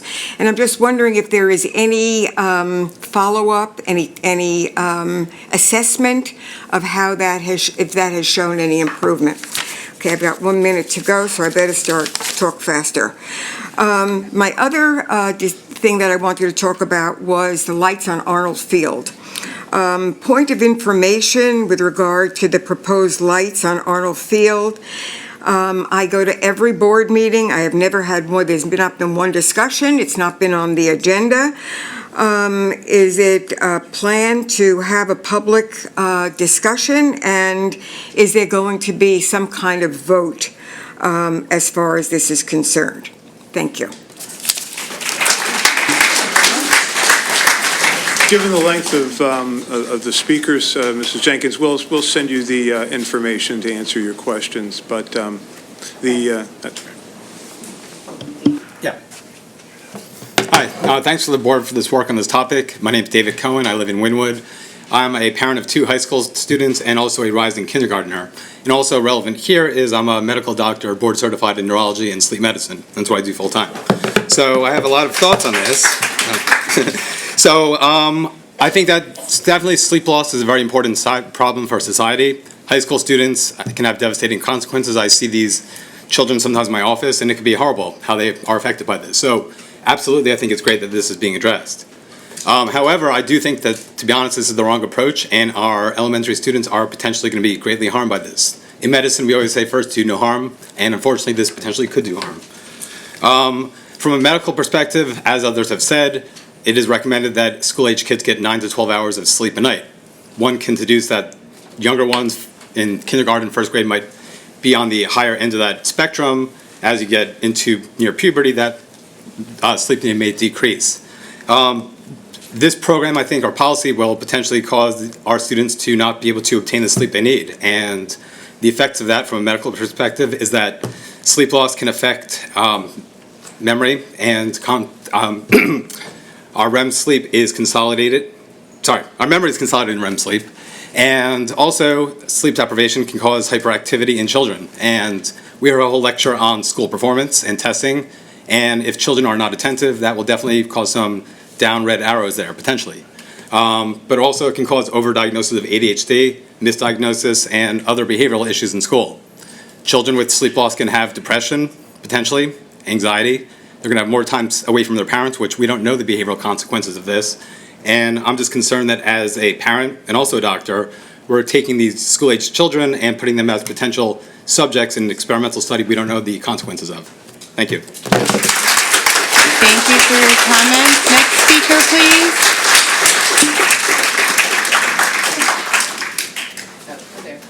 please. Welcome. Hi, my name is Lauren Salon. I'm a resident of Bryn Mawr. I'm also a professor with a PhD in biology at the University of Pennsylvania. And as most of the other people here, I'm here to speak against the change in start times for the elementary school kids.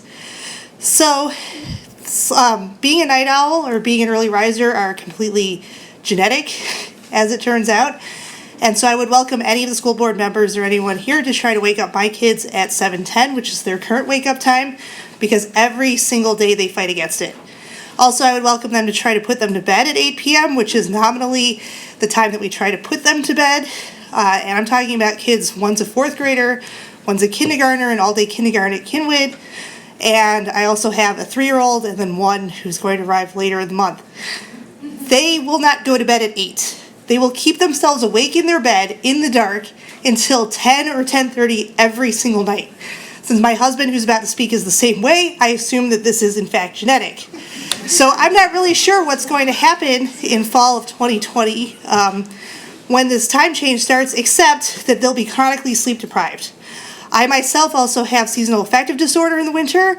When I wake up at 6:30 in order to get them ready at 7:10 and it's dark outside, I use a seasonal affective disorder lamp.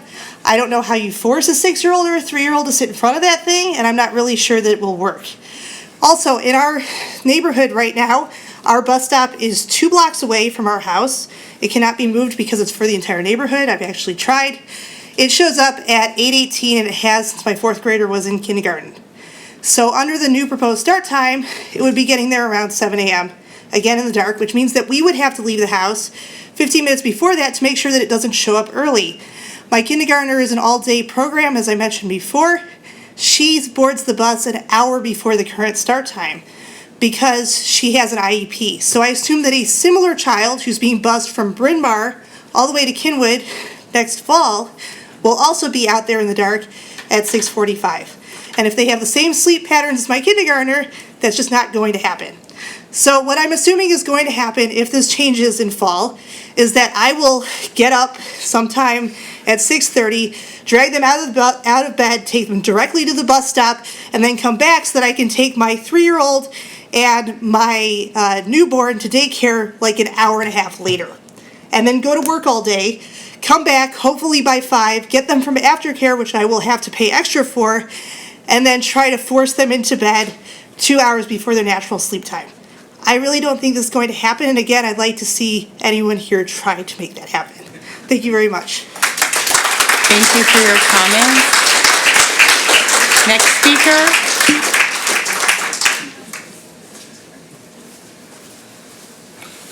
Hello, I'm Ray Salon. I'm a father of 3, soon 4. I have 3 kids right now, and they're going to be in elementary. I'll have 2 or 3 in elementary. Now, I understand the whole issue with high schoolers. However, I have to tell you, as a teenager and an insomniac and somebody who worked after school, I would have been livid at a later start time because that would have meant less work hours and farther away from my goal of that 1994 Mustang that I was saving up for. But I understand we have people in our neighborhood who have high schoolers and they want them to sleep longer. But my issue is finances.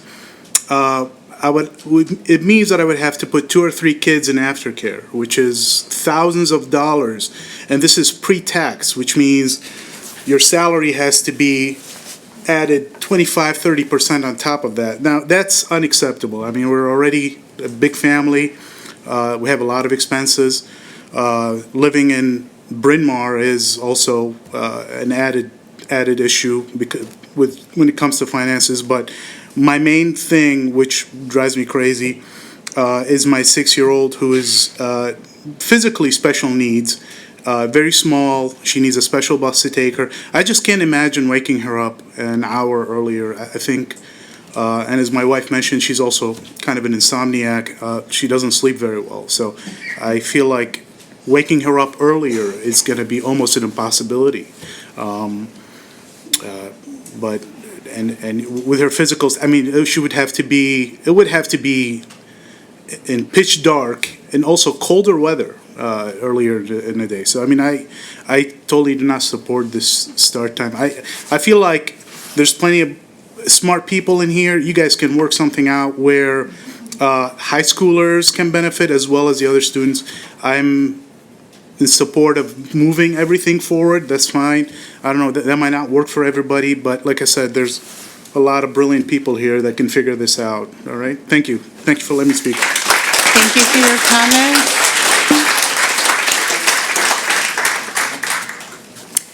Hi, my name is Rachel Spigler. I live in Wynwood. I have 2 children, one of whom is at Marion Elementary, and the other will be starting at Marion Elementary in a couple years.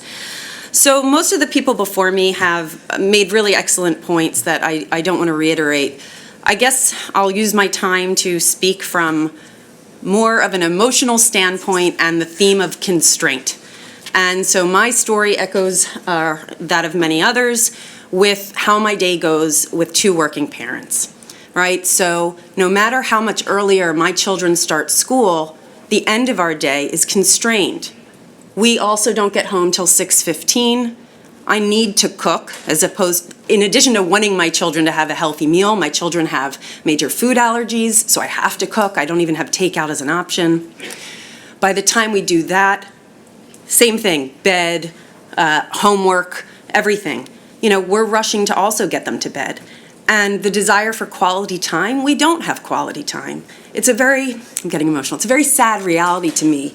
We have so many constraints as working parents, financial constraints, the extra additional cost, the constraints of being, working parents. And for me, a working mother has been very emotional. I love what I do, but it's very hard when I think of my child who's 3 and my child who's 6, being in aftercare till 6 p.m., for the unforeseen, for the long future. There's so many constraints. So I guess I just want to say that I feel with so many external society constraints squeezing our families, then why do we want to create a situation that we're now just creating even more constraints? And so we have control over this. This is one of the things that we as a community have control over. And so I guess that's why I'd like to say I really would like to not only support the later high school times, but coming up with a creative solution so that the elementary school time does not constrain us even further. Thank you. Thank you for your comments. Katie Steen, Rebecca Rendell, Kathy Ramaswamy, Michael Gonin, Cheryl Masterman, and Diane Di Bonaventura.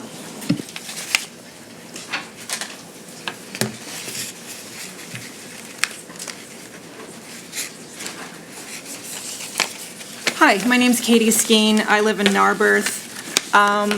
I'm a little bit different from a lot of the folks here because my youngest is in 8th grade. I have 3 kids. I've almost been through this entire rodeo 3 times over. And I've been a parent in the district for 14 years. So my thoughts are not quite as well written, but I just wanted to come kind of in solidarity with the elementary school parents, because I know that would have been a disaster for my household as well back then. And I just want to say that as a parent of a college junior, a 11th grader, and an 8th grader, I actually kind of like the current schedule. Not a popular opinion, but I like the ordering of it, the way that high school kids start first and early, followed by middle schoolers, followed by elementary schoolers. This always, to me, seemed to acknowledge and recognize the increasing maturity and responsibility that comes with growing in age, as well as the increase in variety of activities and interests that high school kids develop, many of which are outside of school, and therefore they hinge on having some flexibility in hours. So I, at the same time, I do recognize what's trending nationally. I do acknowledge all the sleep research, and so I feel like, yeah, let's push times a little bit later. If that works, I have friends in other districts, other parts of the country, who say that they did that. They just pushed everything a little bit later, and even that just made a difference for their teenagers. So that's one option. Another option, I think, is the putting middle school first. I think that could work well, too, for a number of reasons. I just want to mention one recent study that came out, and I did send this to the board if you're interested. It just came out last month from the University of Rochester, where they showed that of equal importance to later start times is parental limits on bedtime. And that's of equal importance. So we're going to all this effort and disrupting everything to move things later. Let's also have some discussion and presentations in the district about how parents, it's okay to, first of all, be awake and set limits for your kids. I feel like if we move high school super late, those kids are just going to stay up past my bedtime, and I won't be there to nag them and say go to bed. So that's one point. And then just to reiterate that I think putting middle school first would work well because they need less sleep than elementary school, but they don't have quite as much to do after school as high school students. So I'll just leave it at that, my support for that. Thank you for your comments. Next speaker. Hi, my name is Rebecca Rendell from Wynwood, and some of you have seen me before because I did come out to speak in favor of later high school start times. But then I saw this plan, and I'm aware of all the research and all the decades of AAP recommendations, all saying younger kids need more sleep, which is why I'm asking the board not to implement this plan, which merely shifts the burden from older kids to those younger kids. I'm here specifically to tell you about my two older kids, my kindergartner and my first grader. They go to sleep at 7:30 and they wake up for school between 7 and 7:30. My son fairly easily, and my first grader, because she's tired and 7 years old, with angry, screaming, crying tantrums. When I have to wake her earlier, it's worse, and it turns my stomach to think of trying to wake her an hour and 15 minutes earlier every day. But I'm not here to mention my kids as anecdotal evidence. I know there are lots of elementary school and high school kids who have really tough mornings, and I know that there are elementary school and high school kids who wake easily and early. Bless their hearts. I mention my kids because I want to tell you what it takes to get my kids to sleep at 7:30 and up a bit after 7 a.m. What it means for my kids to get an AAP recommended amount of sleep. It means they think I'm a tyrant. It means we leave almost every evening event, school movie nights, dinner play dates, early because you can't go to sleep at 7:30 if you are not home at 7:15. It means a lot of the year they go to bed in broad daylight. It means I start making dinner every night at 5 p.m. so we can start eating at 5:30, be finished, cleaned up, bags packed by 7. It means they only get 5 or 10 minutes with Dad at bedtime when he comes home from work. It means that in the morning I drive them with their 2 little siblings in tow to school instead of the bus so they can get an extra 20-25 minutes of precious sleep. I'm not complaining about any of these things. I am really lucky. Lucky that I can stay home late enough to drive them to school. Lucky my husband is a doctor certified in sleep medicine who understands how important sleep is and never gives in when they ask to delay bedtime. Lucky I am home to start dinner at 5 p.m.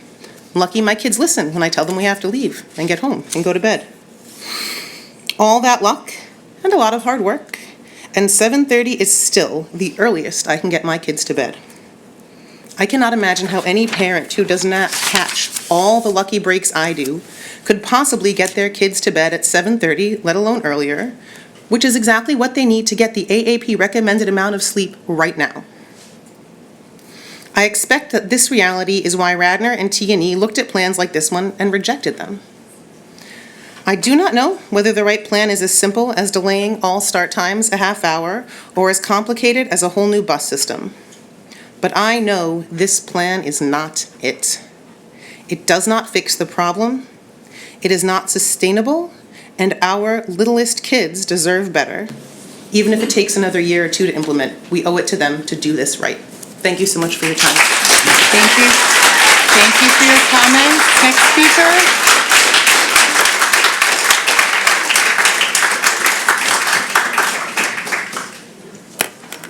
Hi, my name is Kathy Ramaswamy. I'm a Penn Valley resident and Harriton parent. I'm here to ask you, please, to mandate that middle school and high schools start no earlier than 8:30 and then send the district back to do more work on this project. It's time to step up and act. For 3 years, there have been implementation studies, one after another, all listing the same problems, primarily bus cost, after-school care, and sports and activities. By the way, those are the same 3 problems that come up in every study like this around the country. They all look identical. We know the problems, but what's interesting is you never have solutions in your presentations.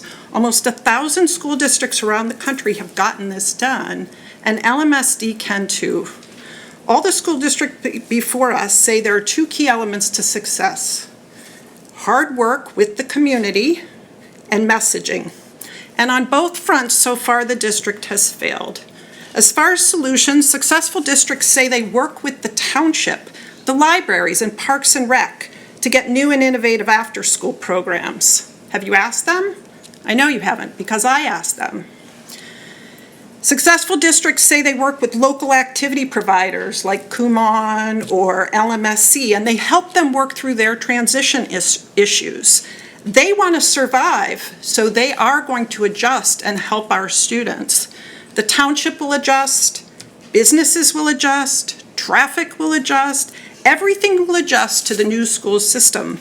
But you can make it quicker and easier if you work on the solutions with the township and with the community. But this is where the messaging comes in. We've seen tonight a lot of research. The original petition had research. We've had sleep doctors from Penn. We've had sleep doctors from all over. I have a PhD. I read the research. I found faults in it. Nancy criticized my faults that I found. You need to communicate properly to this school district. I have a quote for you. This is Dr. Eric Zhao from Harvard Medical School. He's an attending psychologist at Boston Children's Hospital. He says somewhere between 7:30 and 8 is the best time for elementary school because it aligns with their circadian rhythms. They're more alert and learning is enhanced at that time in the morning. There's a paper by Heisel called Rise and Shine. It's one of the best natural quasi-experiments I've seen on this topic. They show that the achievement gap goes down. We're not seeing that research. This community shouldn't be the ones that have to come up with the research and do the work. This is the district's job, and you should be messaging to all of us what the right research is. Admit that at the middle schools, bullying is a problem. Research shows that starting school later for middle school can help. Communicate, out of time. Thank you very much for your comments. Good evening. Thanks for taking the time to listen to us. I'm Michael Gonen. I am in the walking range for Marion Elementary. My son is currently 6 and will be when he's a first grader this coming year at Marion.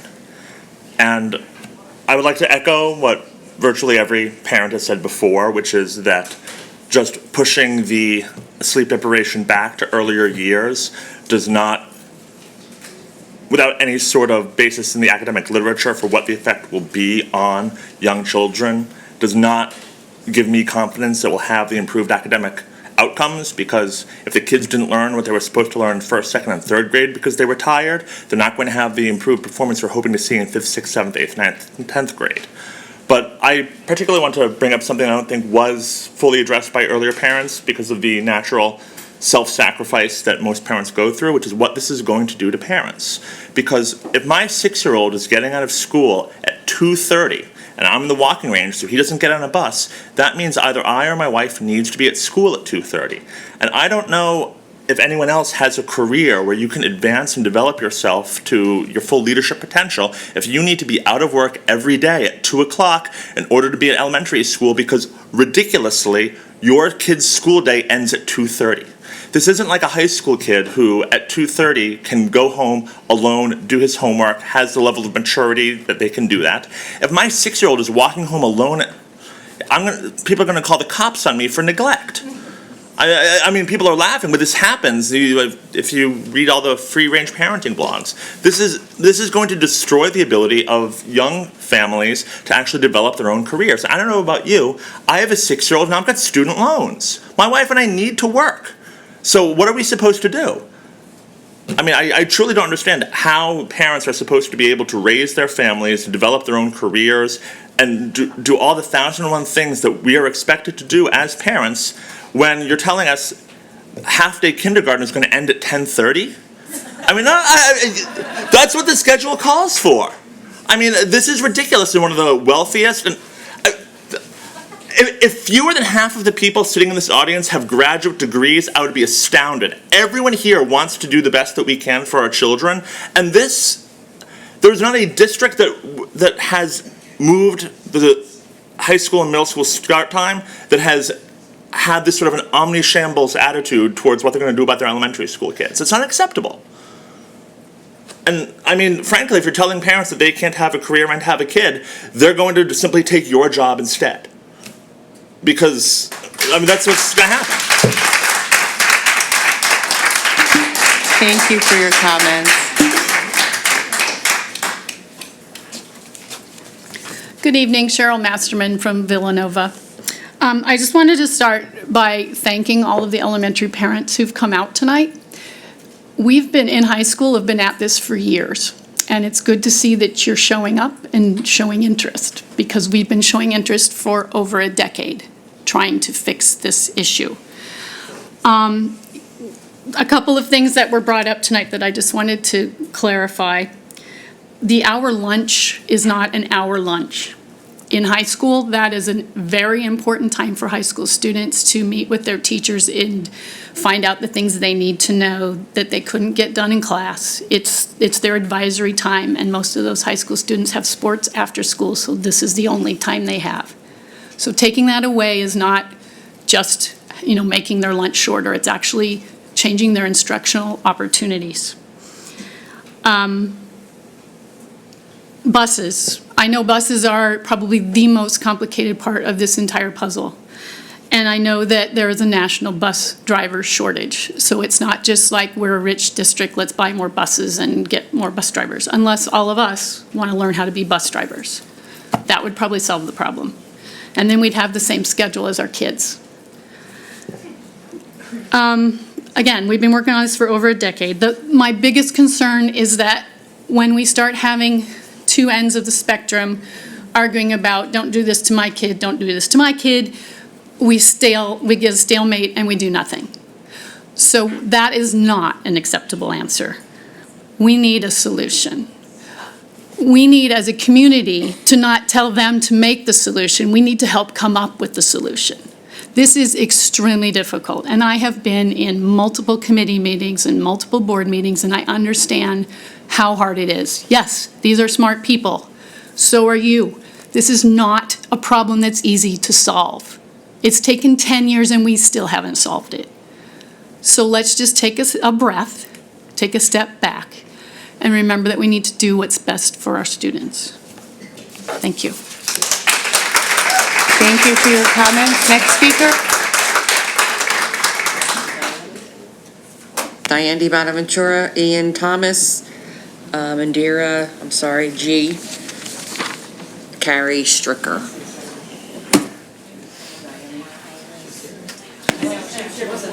Okay, can we? All right, can we keep going, please? Just can you read the list and let's keep going. Thank you. Thank you. I'm just checking you can't get deplatformed. Yeah, you can't get deplatformed, right? Okay, good. So I have 4 children in the school district. My name's Ian Thomas. I live in Wynwood. 1 at Lower Merion at the high school, 2 at BC, 1 at Penn Wyn. Like everybody, I'd like to speak in support of the later start times for the middle school and the high school children. I just also want to urge everyone who's speaking about the detriment to our youngest to also consider that right now a massive number of high school and middle school children are not sleeping even close to enough. Like that's happening right now. And it seems to me the arguments about all of this run along 2 lines. One is what's best for me and my family, and the other is what's best for the overall community and the well-being of our children as an aggregate. Now, if your argument against any change, because we've heard a lot about how we've been working on this for 10 years, if your argument against change rests on your own circumstances, then by virtue of your approach, your position will likely change over time as your circumstances change, and then we're just listening to the loudest voices, not the soundest arguments. It seems we can only come to agreement on this based on what will be best overall to do, based on the literature and recommendations about when teenagers and kids hit puberty and how their rhythms change, and of course how much our elementary school children need their sleep. Same as everybody, I would love us to have a start time for all schools that is 8 o'clock, 8:15 later, but not acting because we can't make it perfect is not an excuse to improve things. Puberty affects kids from the end of elementary, sometimes even earlier, especially girls. So my concern with starting the middle school earlier, which I also believe was proposed, I'm concerned that that would have a disproportionately negative effect on girls. I just want us to imagine if no start times existed at all. We were coming at this from scratch, and we knew that the buses and everything and all of these logistics couldn't be overcome, even though we'd all love them to be overcome. And we had to decide now, based on what we know intuitively about children, how to organize a school schedule for children based on age. I believe most of us would say that elementary school kids would go to school earlier, followed by middle school, followed by high school. I'm sorry, but Okay. please just hold the comments while someone's speaking. Everybody's been respectful. Can you add if you, thank you. Any of you can come into my house and try to get my 15-year-old out of bed at 7 o'clock in the morning, by all means. Obviously, we don't want our kids, I have a kid in elementary school. I don't want to have to get him up earlier than he already is. I think that's the answer.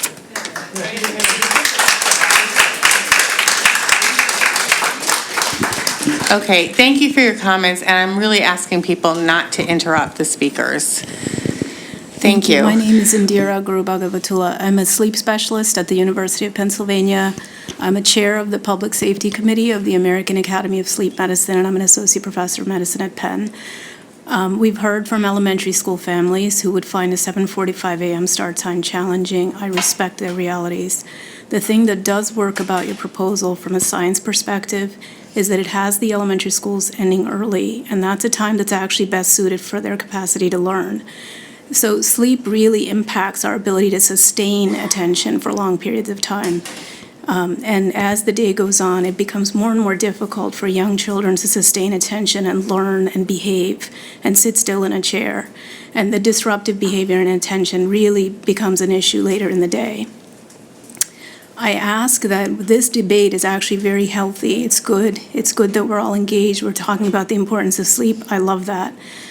But let's not make the discussion lead to an excuse for inaction. To do nothing really is to do harm. We've delayed this for a long time, and kids are suffering already. The order that you have, elementary school followed by middle school, and then high school last, is what's best suited based on biology and the best available science. The American Academy of Pediatrics says 8:30 or later for both middle and high school children. This has to do with the biologically driven shift in sleep rhythms with the onset of puberty, and once puberty hits, it becomes very difficult to make kids fall asleep at 8:30. So pushing middle school first will actually disproportionately affect girls. They reach puberty on average 2 years earlier than boys.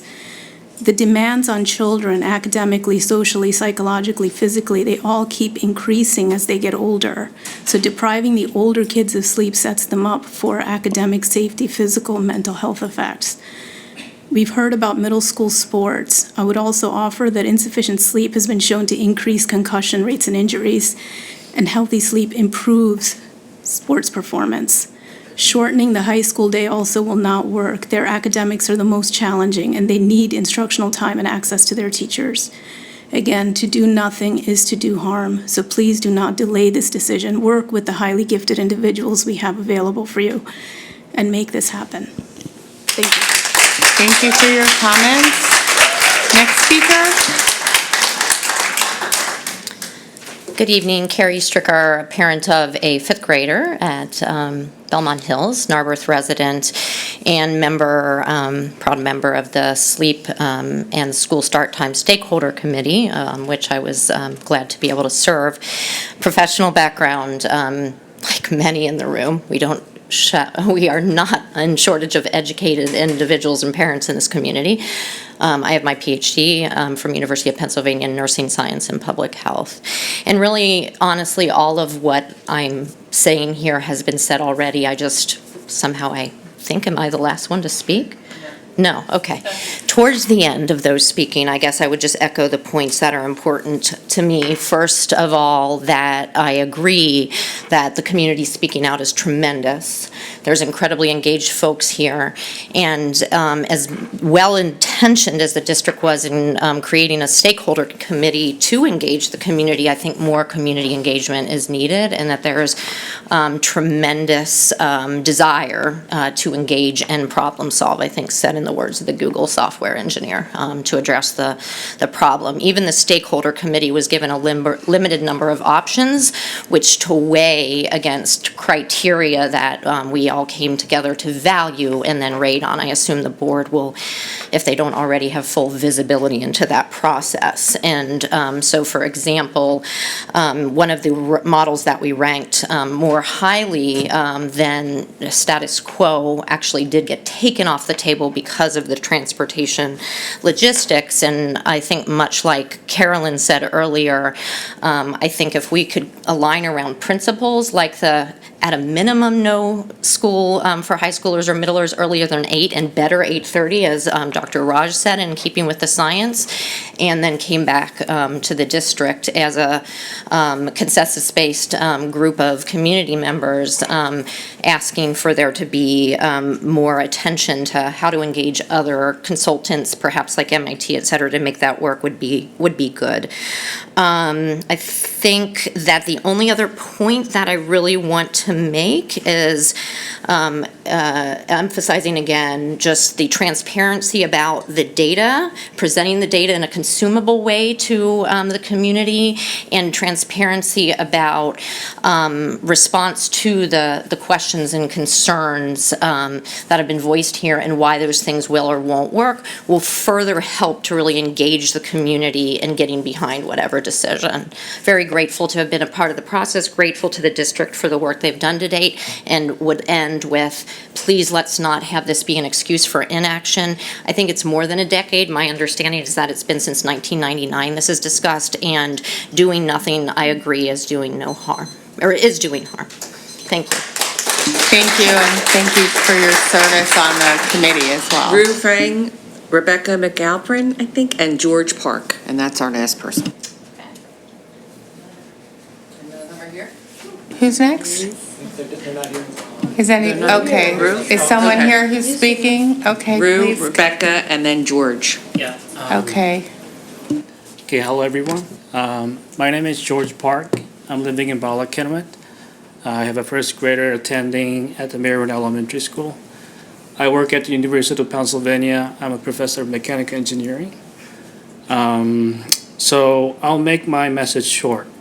So first, I think the basic and also unnegotiable premise of this plan should be that the net benefit of this plan for a student entering this district at the age of kindergarten, its benefit integrated over the whole school years until the high school should be positive. And I think many parents here think that we are not convinced that that benefit will be positive.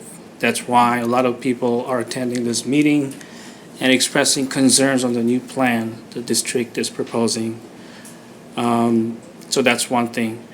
The second thing is a lot of parents, elementary school parents, are feeling that the district is rushing to make a decision so that the plan is effective from the next academic year. We would really appreciate it if the district can try to hear more the voices from our community. We are feeling that the district is rushing after looking at what Radnor District has been doing for making their decision. We've seen that they have made revisions of their original plan to accommodate the inputs from the parents. We hope that we can take some time so that all of the voices are heard, and hopefully the district can make a compromise. The last point, I do want the district can take an action. I do agree that we have to do something here, but the current plan to many parents here is unacceptable. So I think we need a compromise. So that's all of my message. Thank you. Thank you for your comments, sir. Okay, so I just want to, on behalf of the entire board and the administration, to thank you for taking the time to come here this evening and to share your comments with us. And before you rush away, I think Superintendent Copeland would like to sort of just lay out what the next steps are, just to remind everybody. Thank you, Dr. Gilbert. So our consultant, Dr. Kathy Blackburn, has been back to the district. She's working with a group of implementers. These are administrators and people who have to put the logistics of the plan into place. And one of the things we started with was the information that we received from parents and community members in the listening sessions, as well as the issues that we have with operations. They began to engage in what Trigo Ed calls a risk analysis, and the part of the risk analysis is trying to solve some of those risks, problems, and solutions. So she will be back on January 27th. January 27th is when we scheduled for an update as to where we were for the process, and you will hear that if you can be here on the 27th. Following that, there's going to be a broad-based survey, not only of parents and but also of community members to get their input based on what they've heard there to help the board come to a decision in March or April-ish, that time frame. So thank you very much. So again, thank you everyone for your comments and your participation in this process. I would encourage you to come to the January 27th meeting to hear the update. If you can't be at that meeting, you can, listen on the tape a couple days later. We have, just to let you know, our upcoming meetings. We have the January 27th regular business board meeting. That's at 8 p.m. We have committee meetings, which are held generally at 8:30 a.m. here. That's January 17th, the policy committee. January 22nd is the communications committee, which is going to be at 7 p.m. And January 23rd is facilities and purchasing committee, again at 8:30 a.m. And thank you very much. We're adjourned.